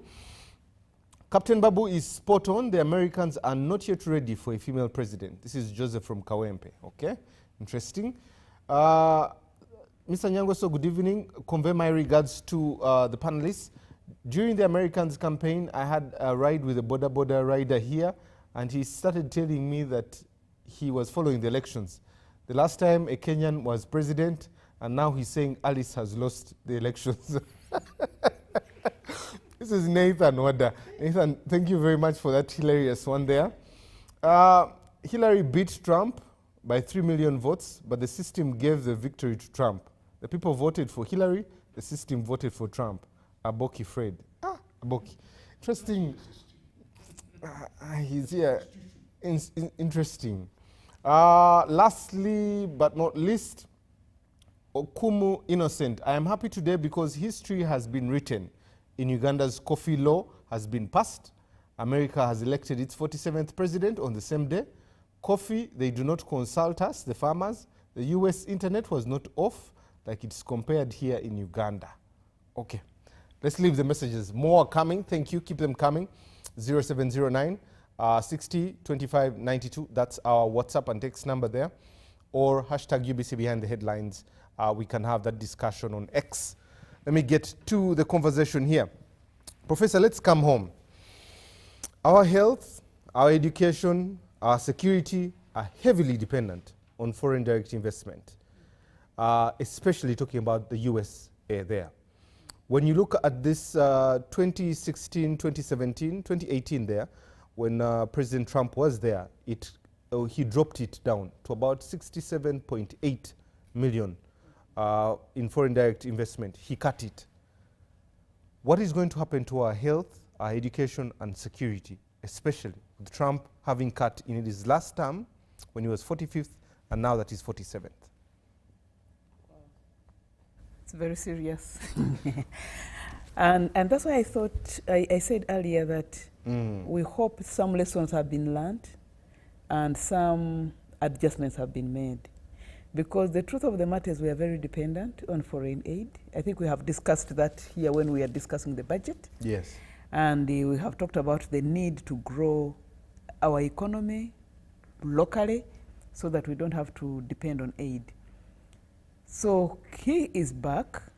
Of course, there was up to yesterday, there was the usual speculation that his treatment to Africa will be like it was before. But we are hoping that that will not happen. And that actually the agencies that work here, such as CDC, such as NIH, such as those who deal with security, will see the important things and continue supporting. But of course, with American politics, it's very unpredictable. I mean, we thought their position in Afghanistan was very strategic. They woke up one morning and rolled out. But I know here that will not happen. First of all, the investment, although it looks big by our terms, I think it's a drop in the ocean from their perspective. So I don't think they may drop it further. But I think this also gives us an opportunity to think on how we can grow our own economy. And there are many reasons why we are in the state where we are. Partly because we also have a lot of waste. But probably if we reduced on the waste and looked at ways of growing our economy by looking at what our taxation policies are, what our production lines are, we would be less dependent on a foreign body. I imagine we are here in Uganda discussing what American elections mean for us. In a way, the Americans would never sit to discuss what Ugandan elections mean for them, okay? But we are doing that because of the neo-colonial agenda, the mere fact that we remain independent countries, aid-dependent countries, and the biggest aid is coming from there. So growing our economies is long-term, ensuring that we keep in the good books to remain aid recipients is the short-term. But of course, that comes with challenges. It comes with challenges of you being superintendent on what you can do and what you cannot do. And it's one of the things which breeds contestation between African countries like ours and those who give us money. You think you're autonomous, you think you're in charge, you think you're an independent state, but someone somewhere is saying you'll either pass this bill or you'll not pass this bill, and if you do, you will actually suffer aid. Before even Trump came up with the election, we have already suffered aid cuts because of passing the anti-homosexuality bill. And we've seen even foreign agencies that work here having their aid cut and those offices having to roll out of the country, largely because we passed a bill that people thought was human rights to them and which we thought was not human rights to us. So we have suffered cuts. And with cuts, of course, you have people lose jobs, people lose livelihoods. So many more people are being put into the dependent sector, yet actually they were self-sustaining as households before. So if his rise comes with further cuts, I think it's going to be problematic for the country. Because even things like elections, I think we're expecting to get aid for that. So there are many things we do which are dependent, but unless we work out a mechanism and become intentional at being economically self-reliant, we shall remain dependent, we shall remain panicking about who wins in a foreign country. And that is why Kwame Nkrumah in the 60s said, if we don't work on economic self-determination, they will go out politically through one door, they will come back and control us economically, and hence the neo-colonial situation we find ourselves in. But probably now also this helps us as we go into the 2026. Hopefully this can be a lesson for us to engage in politics of issues, not just politics of who you like and who you don't like, because a lot of the discourse around our elections, our electioneering, is about personality. I love Timothy, I don't like Timothy. I love Timothy because he did this for me. I hate Timothy because he didn't give my child a job. So that becomes the how we form issues at the campaigns. And even when we go into the campaigns, the candidates are into personality attacks. Yet, actually, the way the Americans have done it, the way we are aid dependent, I hope it will be an issue for us to focus on the issues in the country. What is the person campaigning in 2026 going to tell us about health? about aid, about the education sector, about security, about Somalia, about all those different things we are engaged with. And hopefully, if that happens, maybe that will be the groundbreaking towards discussing issues and asking why we are where we are and why we panic about foreign elections. Thank you. Thank you very much, Professor. Very well put there. Mr. Kakande, 2016, when he was president, the 45th there, he talked about building a wall. Mexico is going to pay for the wall. Now he's talking about mass deportation of people there. And I was actually looking at the statistics. In the last 4 years, 10 million people have come into America there. And today, even when he was speaking in his purported victory speech, he talked about it. He said, this is something simple. But this economy is highly dependent on immigrants.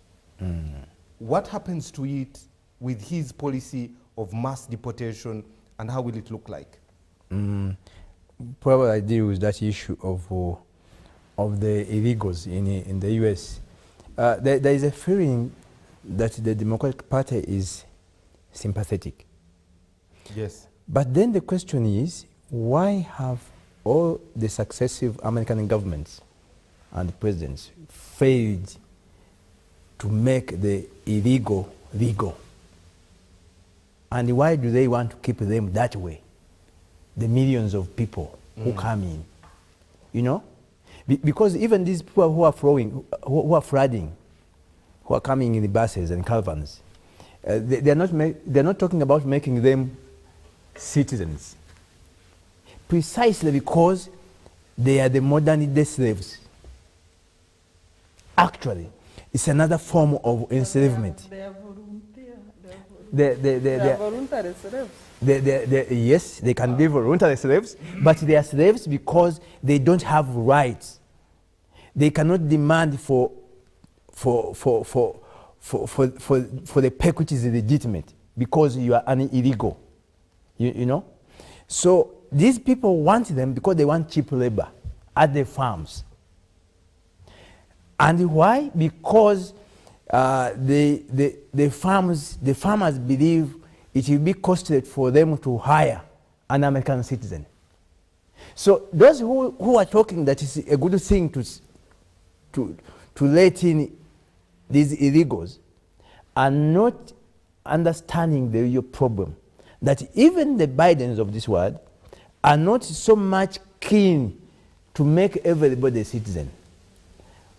And therefore, if you become a citizen, then you demand for your rights. Now, the issue is... Maybe to add on to something, sorry to interrupt. Yeah. The white Caucasian who have birth controls, very few go above one child, some even don't. Yep. Because of his homosexuality and many other things that have come in. Yeah. What is being seen now is the dilution of the white Caucasian, and the blacks and the Hispanic are now starting to overrun in terms of population the United States. As you see the Hispanic now, they are being more and more aggressive now. Yeah. In terms of elections, these swing states, if they're occupied by the migrants, you will not have swing states again. United States will become a one-party state because the Democrats will now control even the swing states. The proverb, what goes round Comes round. They took it from the Indians, they will take it from them.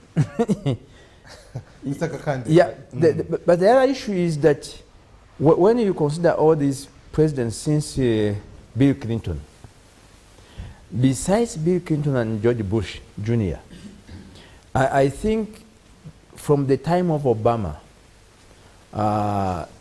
Trump and Biden, they have not done anything serious about Africa.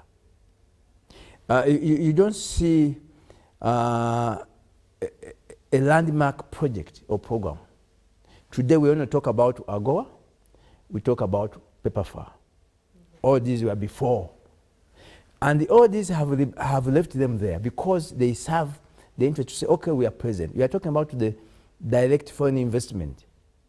But that is largely from the private sector. And I think neither the American government nor our own government has been able to persuade a big chunk of these companies to come here. And a lot of things they do here, okay, the Americans have been investing a lot of money in health. I don't think that will be affected. If anything, the pressure that was coming in was because of the homosexuality issue. Now, as far as I know, the president here, even the first time, he was so pleased with Trump. And I think he is a quiet supporter of Trump. So I don't think that they are going to pick a quarrel. Because, as you know, he said that he's the best American president he has seen because he comes out straight to tell what the others, what he thinks about the others. He doesn't, he's not deceptive. He's not double tongue. He doesn't say one thing and does the other thing. And I think the only way, why America, of course, will not abandon Africa completely and not abandoning Uganda completely, is because of the Chinese and now the Russians. Because you have now a huge competition with the Chinese, and the Chinese are bringing a lot of money. That's why the Americans are also trying to say, how do we contain the Chinese influence in Africa, in Uganda and the other countries? And I think because of that, but you can still see that they are not able to match the Chinese investment in infrastructure. Okay. So, to me, apart from of course, the speaker may be celebrating too early. And that's where I want to bring in yes. Dr. Sarah.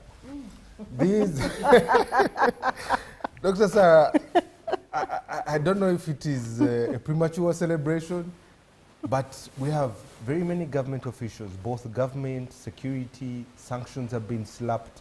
What does that mean moving forward in the president-elect Donald Trump? You know, first I think it's... And I also saw your comment, especially where you wrote about democracy, human rights, rule of law, and you were commenting about, you know... Yes. Between the parties.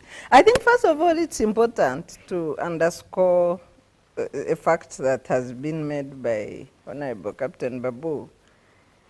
Nothing much will change. The differences are usually one or two things. America's foreign policy and many other policies are made by institutions. And sometimes you find that the president cannot do much. Some issues must remain the same.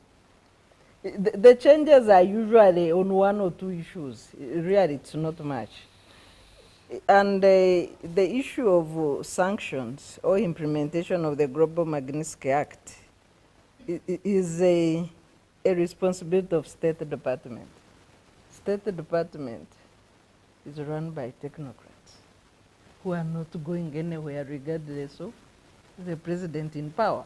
But what I know for sure will change is that the issues that Democrats were passionate about, like democracy and human rights, I don't think Trump is deeply passionate about human rights, accountability, democracy decline. And that was my comment. Yes. I think the passion is not the same. A few issues might carry on because it's work of the institutions. The Global Magnitsky Act is a law of America until it's repealed. It's a law in force, but its implementation will slow down, like it had slowed down under Trump 1. The people who have already been sanctioned, you can appeal. Anybody who is sanctioned can appeal, but it's a very burdensome process. And you are appealing to the technocrats who will not change because Biden has changed. I think that's what the speaker needs to know. that processes remain, but she can appeal.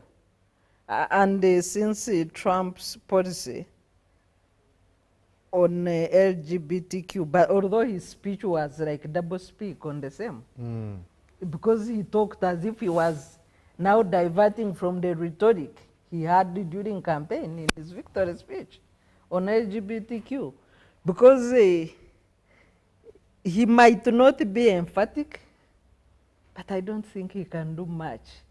Like America is America, the society. Yeah, he can't do much really.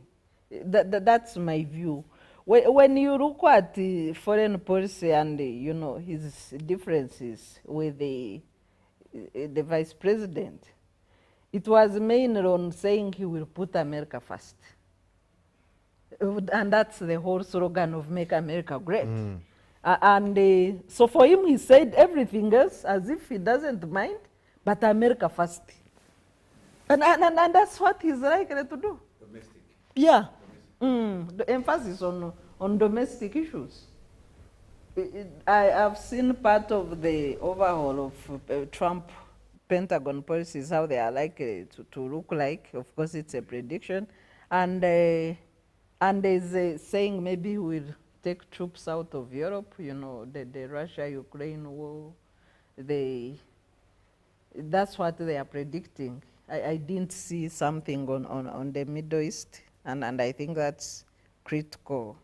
I associate my views really with the college students that were camped outside their campuses for 2 months protesting against Gaza.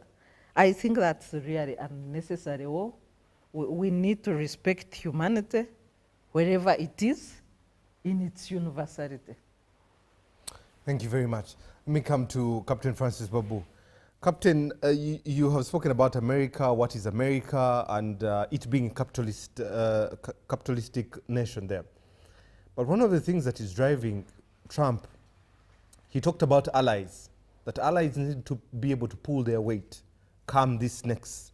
When we look at countries like China, when we look at the Middle East, how is this going to play out?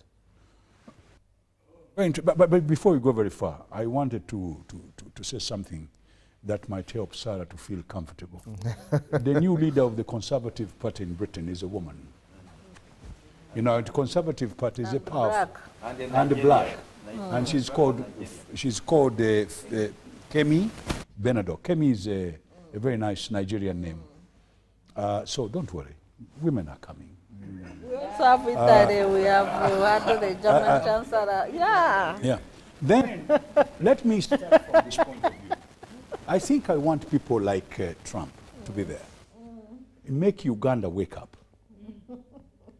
Uganda doesn't need this handout if we stopped all our money being stolen. Yes.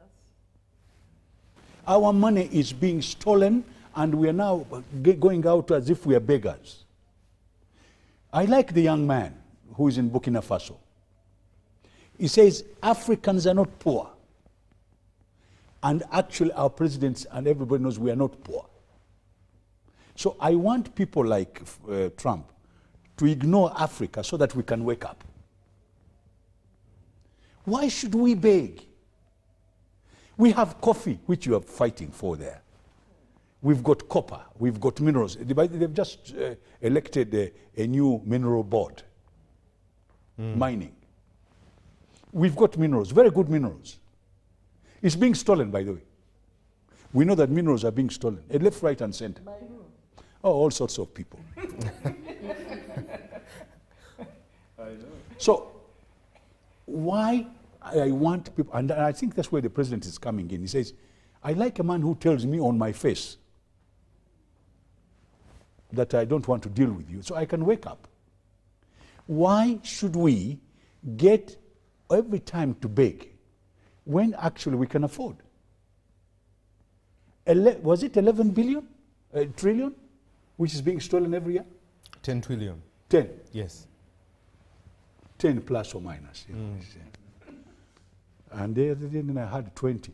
I know, it's increasing every day. And they say 20 billion every day.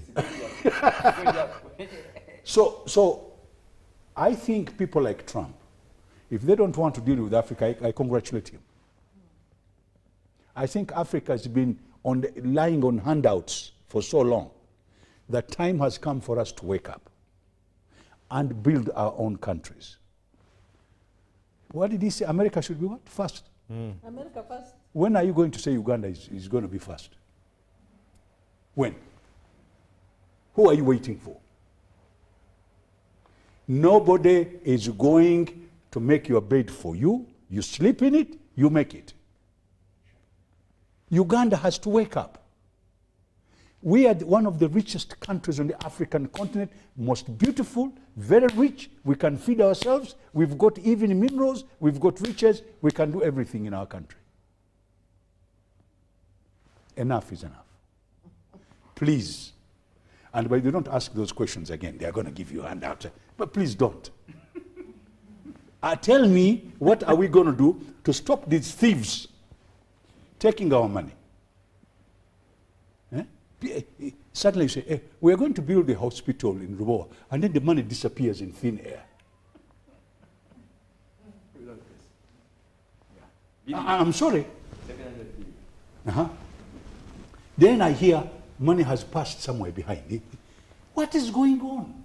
You give a Tiak sugar money, they have never produced anything. Now, you refuse to give Sembule money, you refuse to give so money, you give Madivani Lugazi money, you give Kakira money to go and borrow from IFC, and you guarantee them $200 million. Not small change. You therefore support those two, which I have no problem with. If you support them, support everybody equally. This coffee we're talking about, somebody goes to Serbia, opens an office, then suddenly we read in the newspapers, money has passed, I don't know where. What is going on? And they put on suits, they come to teach us how to trade. Huh? You put on suits to come and teach me how to trade when you were a reporter of newspapers just the other day. No. Enough is enough. So you don't ever ask us whether we should go to America to ask for handout. Tell me how we can get this money which is being stolen. Catch the thieves. Catch these thieves. And by the way, Americans, we want a relationship with them. Whether they have Trump, whoever they choose, that is their internal affairs. They choose whoever they want. We want also to have a relationship with. We are small, but we want to show them. You know, are we smaller than Singapore? You know that Singapore stands among the people and they say Singapore is here? Why should we be hiding behind other people because we don't want to be seen? So I'm going to say I congratulate the Americans. They have chosen their leader. We want a good relationship with them. We know how they behave, and that's why I told you earlier on, Americans know what they want, and that man they have chosen is who they want. That is their democracy. Now let us come back home. How do we get up and be recognized as good people, as Ugandans, a very strong country in Africa, very rich, very good people, and we can make this country as good as any other country. We've got more population than Singapore. We've got more resources than Singapore. How can Singapore, a man, get it from the third world to the first world? Why? This is not rocket science. Somebody must know how to do it. Therefore, I am going to say this. The Americans have chosen their leader. We should respect them for it. And we should ask them that we want a good relation with you and we will learn from you how to do certain things. But please don't tell us to do things we don't want. We are an independent country. So this is my view. And our president should tell the Ugandans and should congratulate Trump and tell Ugandans we will work with the United States. But we must do better so that the United States can respect us. Thank you. Finally, Honorable Mike Mukula, this, you as a businessman, this also brings disruption in the global economics. China has been at the forefront of pushing this area. Trump, in his 45th presidency there, tried to put tariffs, squeeze China out. And when you look at this and look at BRICS that had its 16th summit about a few weeks ago, China, Russia seem to be like the powers that are coming up there. What does this mean for the geopolitics of the globe? And especially, where does Uganda fall in this whole equation? I think first, let me take the opportunity, now that the results seem to have come out clearly, to congratulate President Trump and the people of the United States for having spoken. And democracy, the voice of the people has been heard. That's what democracy is all about.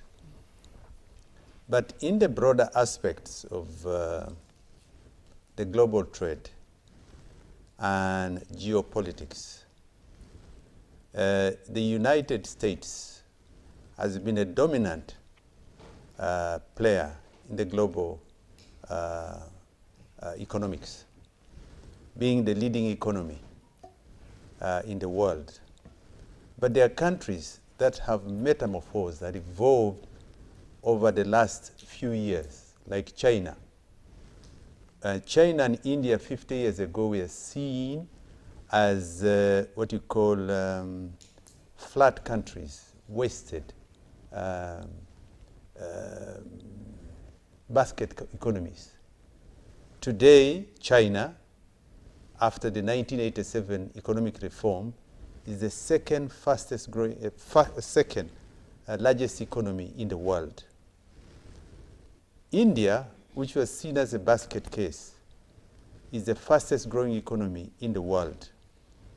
Now, you'll also note that United States of America feels threatened by the expansion of the economy of United States. The country which has got the largest foreign reserves, and that is the US dollars, in the world is China.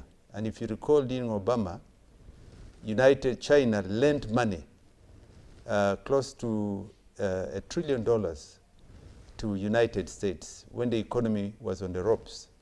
What am I saying? China, in the last many years, has exported or supported the African, mainly sub-Saharan Africa, and if you talk about Africa, with infrastructure.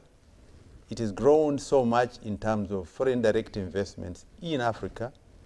The Chinese economy has expanded in Africa. The footprint of the Chinese is huge.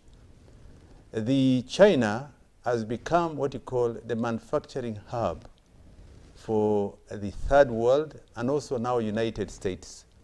Sort of for the balance of trade is in favor of China versus the United States. And that's what President Donald Trump is talking about.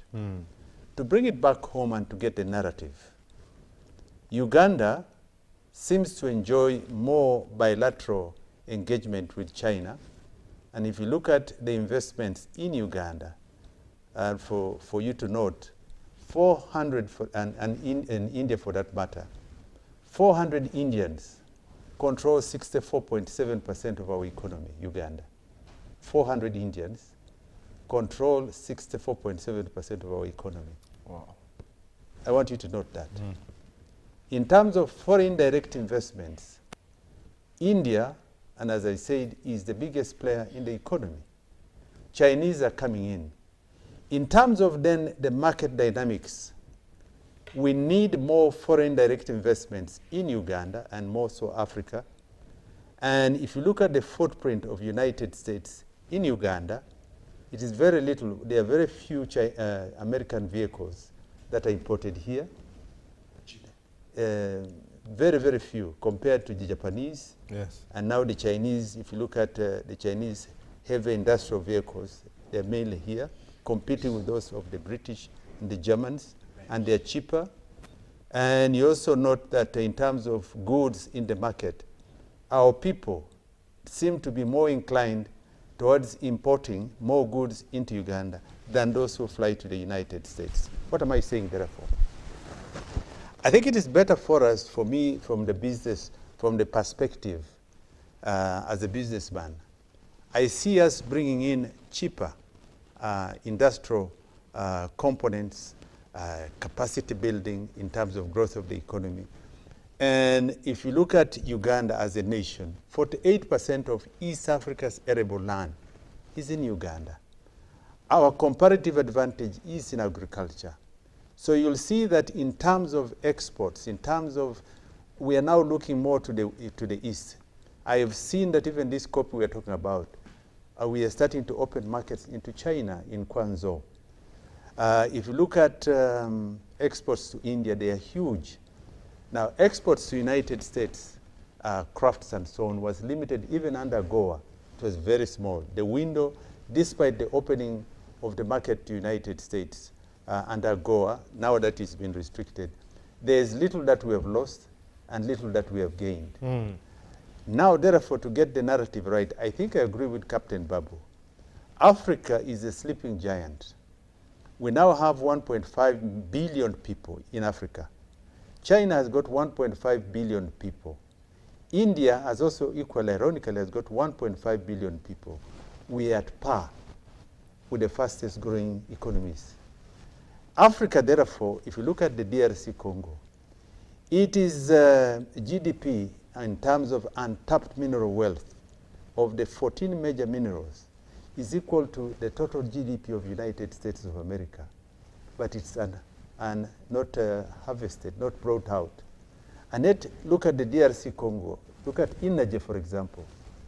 Inga 1 to Inga 12 on River Congo can generate 50% of Africa's hydroelectric needs.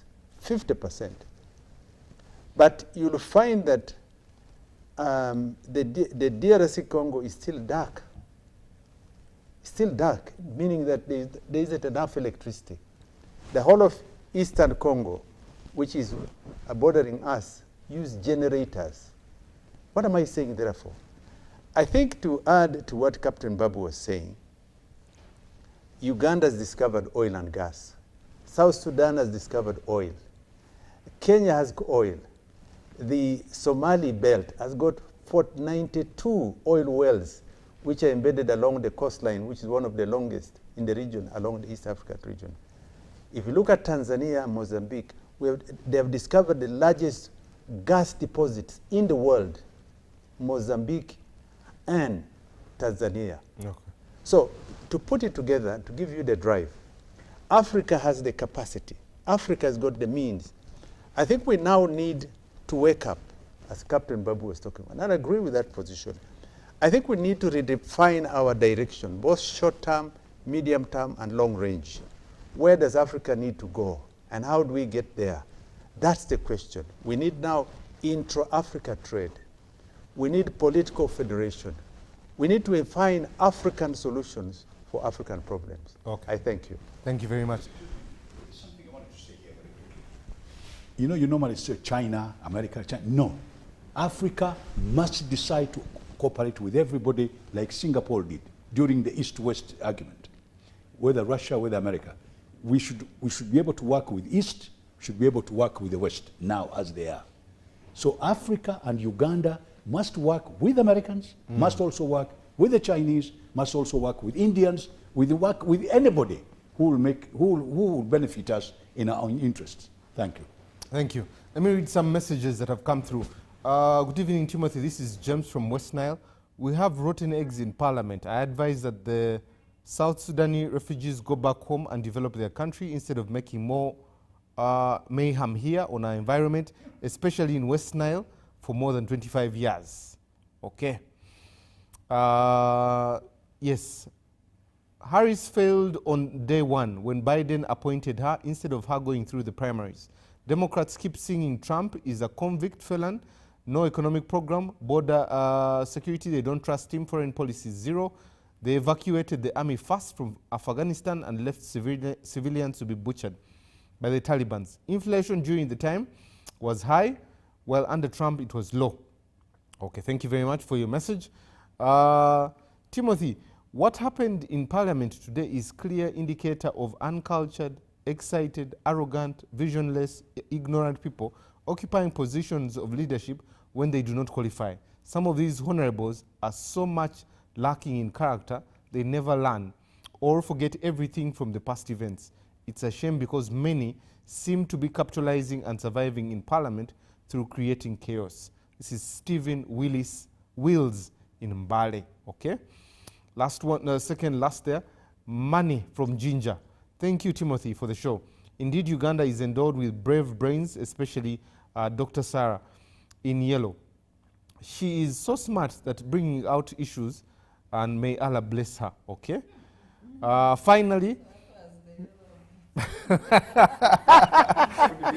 it's not true that the Obama leadership and impact on Africa was like the rest of the other American presidents, as alluded by the veteran journalist. Obama did the following.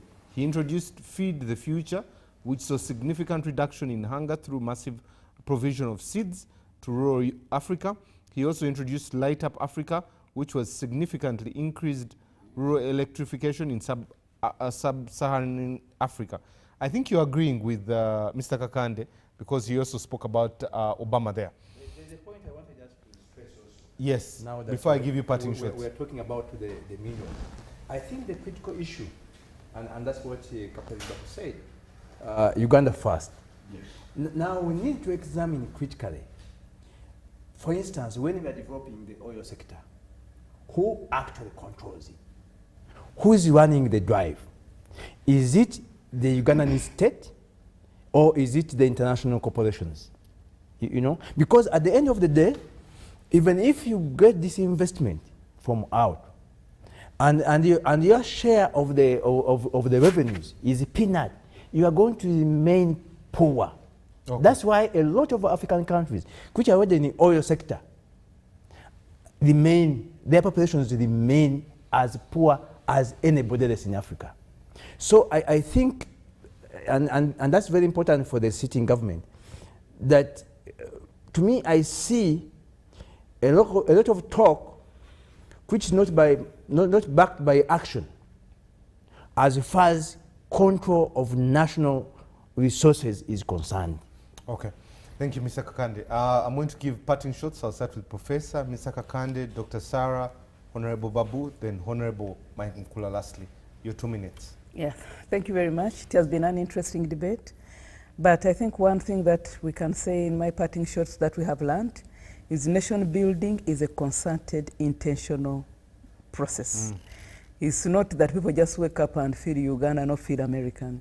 When you see many American presidents coming on board with different mantras about America being great, make America great again, it is a process of nation building, which we can also embark on. Unfortunately, we abandoned that right from the schools, and we think it is trade that matters. Little wonder our people prefer to trade with others than with Ugandans. So that is one thing. Of course, there's a section we haven't touched, and that's what the Trump administration means for climate change, and with COP 29 coming on, and largely how will they collaborate with the other great pollution or gas emitters, carbon gas emitters, and how will they work together to reduce this. Of course, he had already walked away from that, but we know while other people pollute, continents like Africa suffer the consequences of that. I think that one we also need to pay attention to it. We hope there will be a change in that. We can talk about Africa being the richest continent. But as long as you don't have infrastructure to get out what you want, you're just singing. And that's why when you tell these people who are not Africans how you are the richest and you have the resources and the minerals, the first thing they will tell you is, yeah, but you don't have the infrastructure to get it out. And the example I've always given here relates to gold. We have big, large gold deposits in Mayuge, for example, now. Wherever you go, it's just brown dust going up because everyone is trying to do this artisanal gold mining. Why? Because to put gold, real deposits of gold exist like 1.5 kilometers to 4 kilometers below underground. Breathing stops before 500 meters. To put infrastructure down and extract that gold and get people breathing down and up requires a lot of money. Yeah.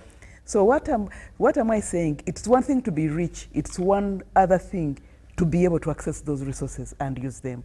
So what does this mean? That even as we wish to be economically self-reliant, we may have to partner with others for development aid for some time.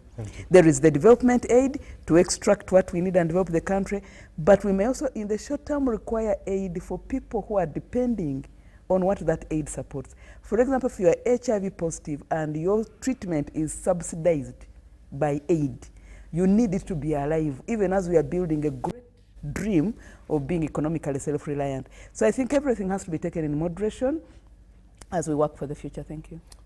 I like the part that if you're not doing something, you're singing. Mr. Kakande. My last comment actually is going back to the coffee amendment bill. I think much as there was that drama, I was somehow delighted that there has been a lot of discussion on both sides. I mean, people have been passionate. You know, a lot of very key laws are passed in the House. Like, nobody cares. And it's after they have been passed, much longer, that people wake up and remember that there is a specific law. Like now in this because this is an amendment to the Coffee Act. You see, the Coffee Act itself does not attract as much attention as possible, much as the media highlighted it. But a lot of people felt those are issues that don't concern us. Because actually, it's the Coffee Act which lays out the legal framework. Whether it's UCDA, whether it's ministry. It's the law that guides what has to be done, who controls the business, who is going to be involved in the value chain, and how are you going to be involved. Now that's not in this amendment, it's in the original law.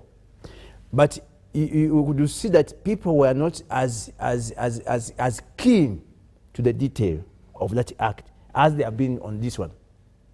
And yet it's the other one which is more fundamental. So I only hope that even other pieces of legislation which comes in are given as much attention as possible. Okay, thank you very much.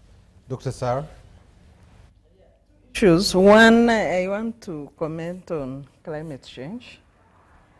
In the Trump one presidency, he had withdrawn from the Paris Agreement. And as he was campaigning under the previous presidency, he used to think climate change was a hoax, but he has now changed from that stance. On the campaign trail, he did not believe in smart energy options. He said he preferred the fossil fuels. But I think for me, the call to Africa is, can we own the climate, the smart climate agenda as Africa? Because we are still at an advantage as compared to Europe, as compared to what's happening in America, the floods, the hurricanes, the wildfires. We've not reached that level. Can African leaders come up with smart climate options to preserve what is remaining of our natural environment, but also restore what we have lost, without relying on this business of moving to look for funding for climate? Because I think we need the simple, our options are much easier.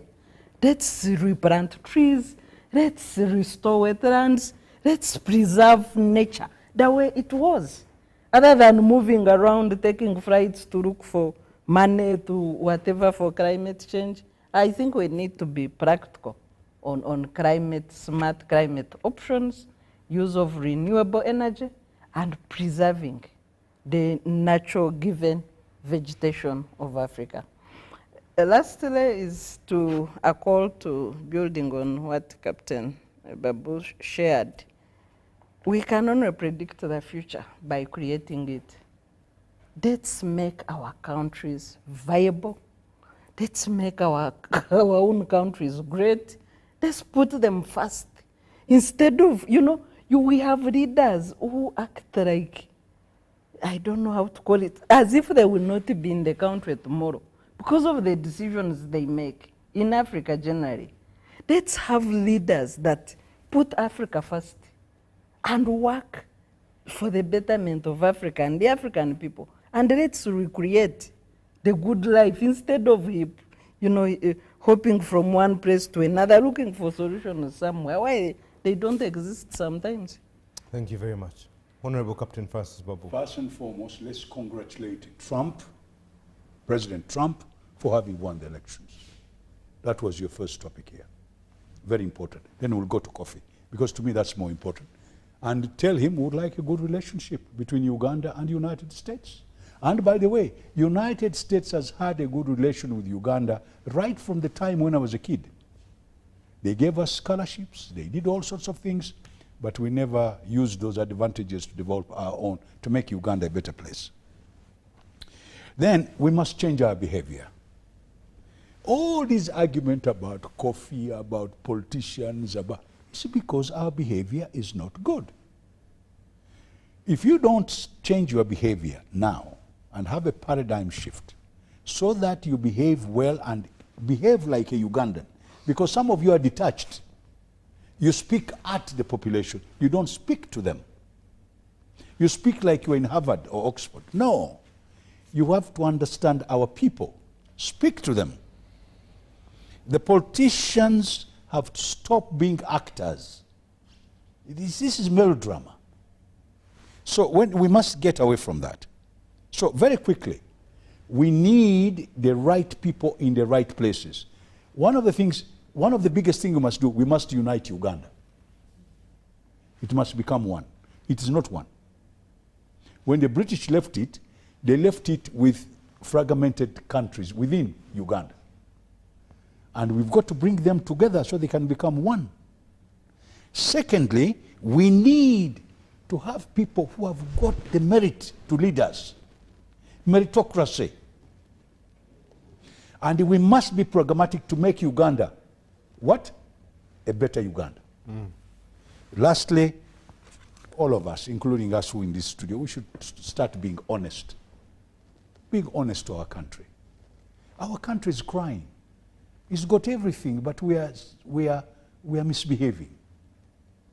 This country wants us to change it so that it can also work with us. We've got food, we've got riches, we have failed to manage them so that they can be for the benefit of our people. Thank you very much, and good night. Thank you very much. Honorable Captain Mike Mukula, lastly. Let me thank, first of all, the panelists for the excellent discourse and engagement. Very productive and is full of energy and momentum, intellectual discourse. To get back and rejoin the topics that we have had, one is that I would like to say that the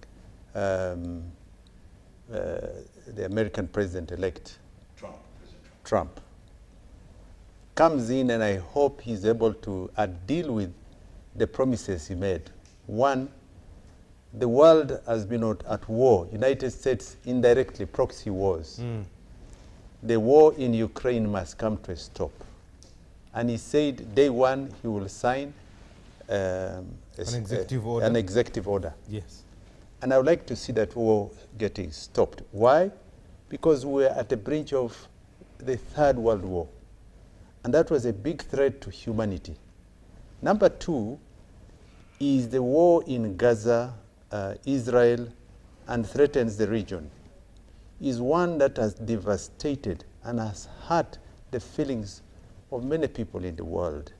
If you look at the children, the innocent children and so on, that war must be brought to a halt. There has to be, and he has to look at the human face. He reinforces the Magna Carta, the United States, which embeds the Constitution of the United States. United States now is 248 years old, the Constitution. I think it is important that a human face is put to foreign policy. To me, that would be a major founding engagement that President brings on board. Finally, I think that there is a learning curve in this. Maybe two things that I would say before we say is that you saw that he was accused, and you could say he was seen as a felon, as somebody who has broken the laws of this country, I mean of United States. But he got elected. That speaks volumes. There was an attempt twice on his life, twice. If that had happened in any country in Africa, you'd have seen fire. For example, if that happened in Kenya, for example, on Raila, for example, during the last elections, would Kenya have been the same? These are lessons that we pick.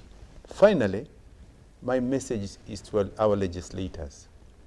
The display of lack of democracy, understanding. Parliament comes from the French word parler, talking.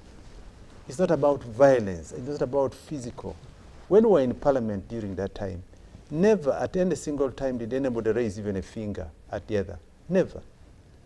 But to see now members of Parliament falling down and getting embroiled into something that is despicable is reducing our democracy to a level that is unacceptable. I really want to appeal to our legislators to raise the bar. And I want to appeal to the electorate. This is not what Uganda deserves. I appeal to members of Parliament to exercise and utilize their capacity in a very, very able way. Maintain decorum, maintain decorum. Uganda does not deserve this. Finally, to the people of Uganda, on coffee. The price of coffee will remain stable, the farmer will remain stable, and the export of coffee will continue unabated. Let's avoid politicizing coffee. I thank you. Thank you very much. I want to thank the production team that has made today possible, the ones behind the cameras and the ones in the control room, but also the ladies and gentlemen that have been on the panel. Thank you very much. We'll end it with a quote by Archbishop Desmond Tutu, where he said, "My father always used to say, do not raise your voice, improve your argument." Good morning.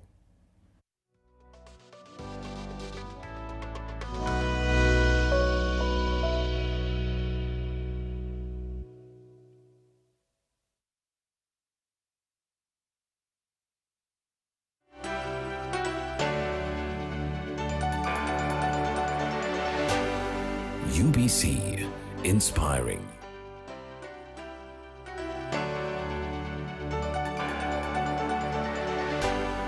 UBC, inspiring Uganda.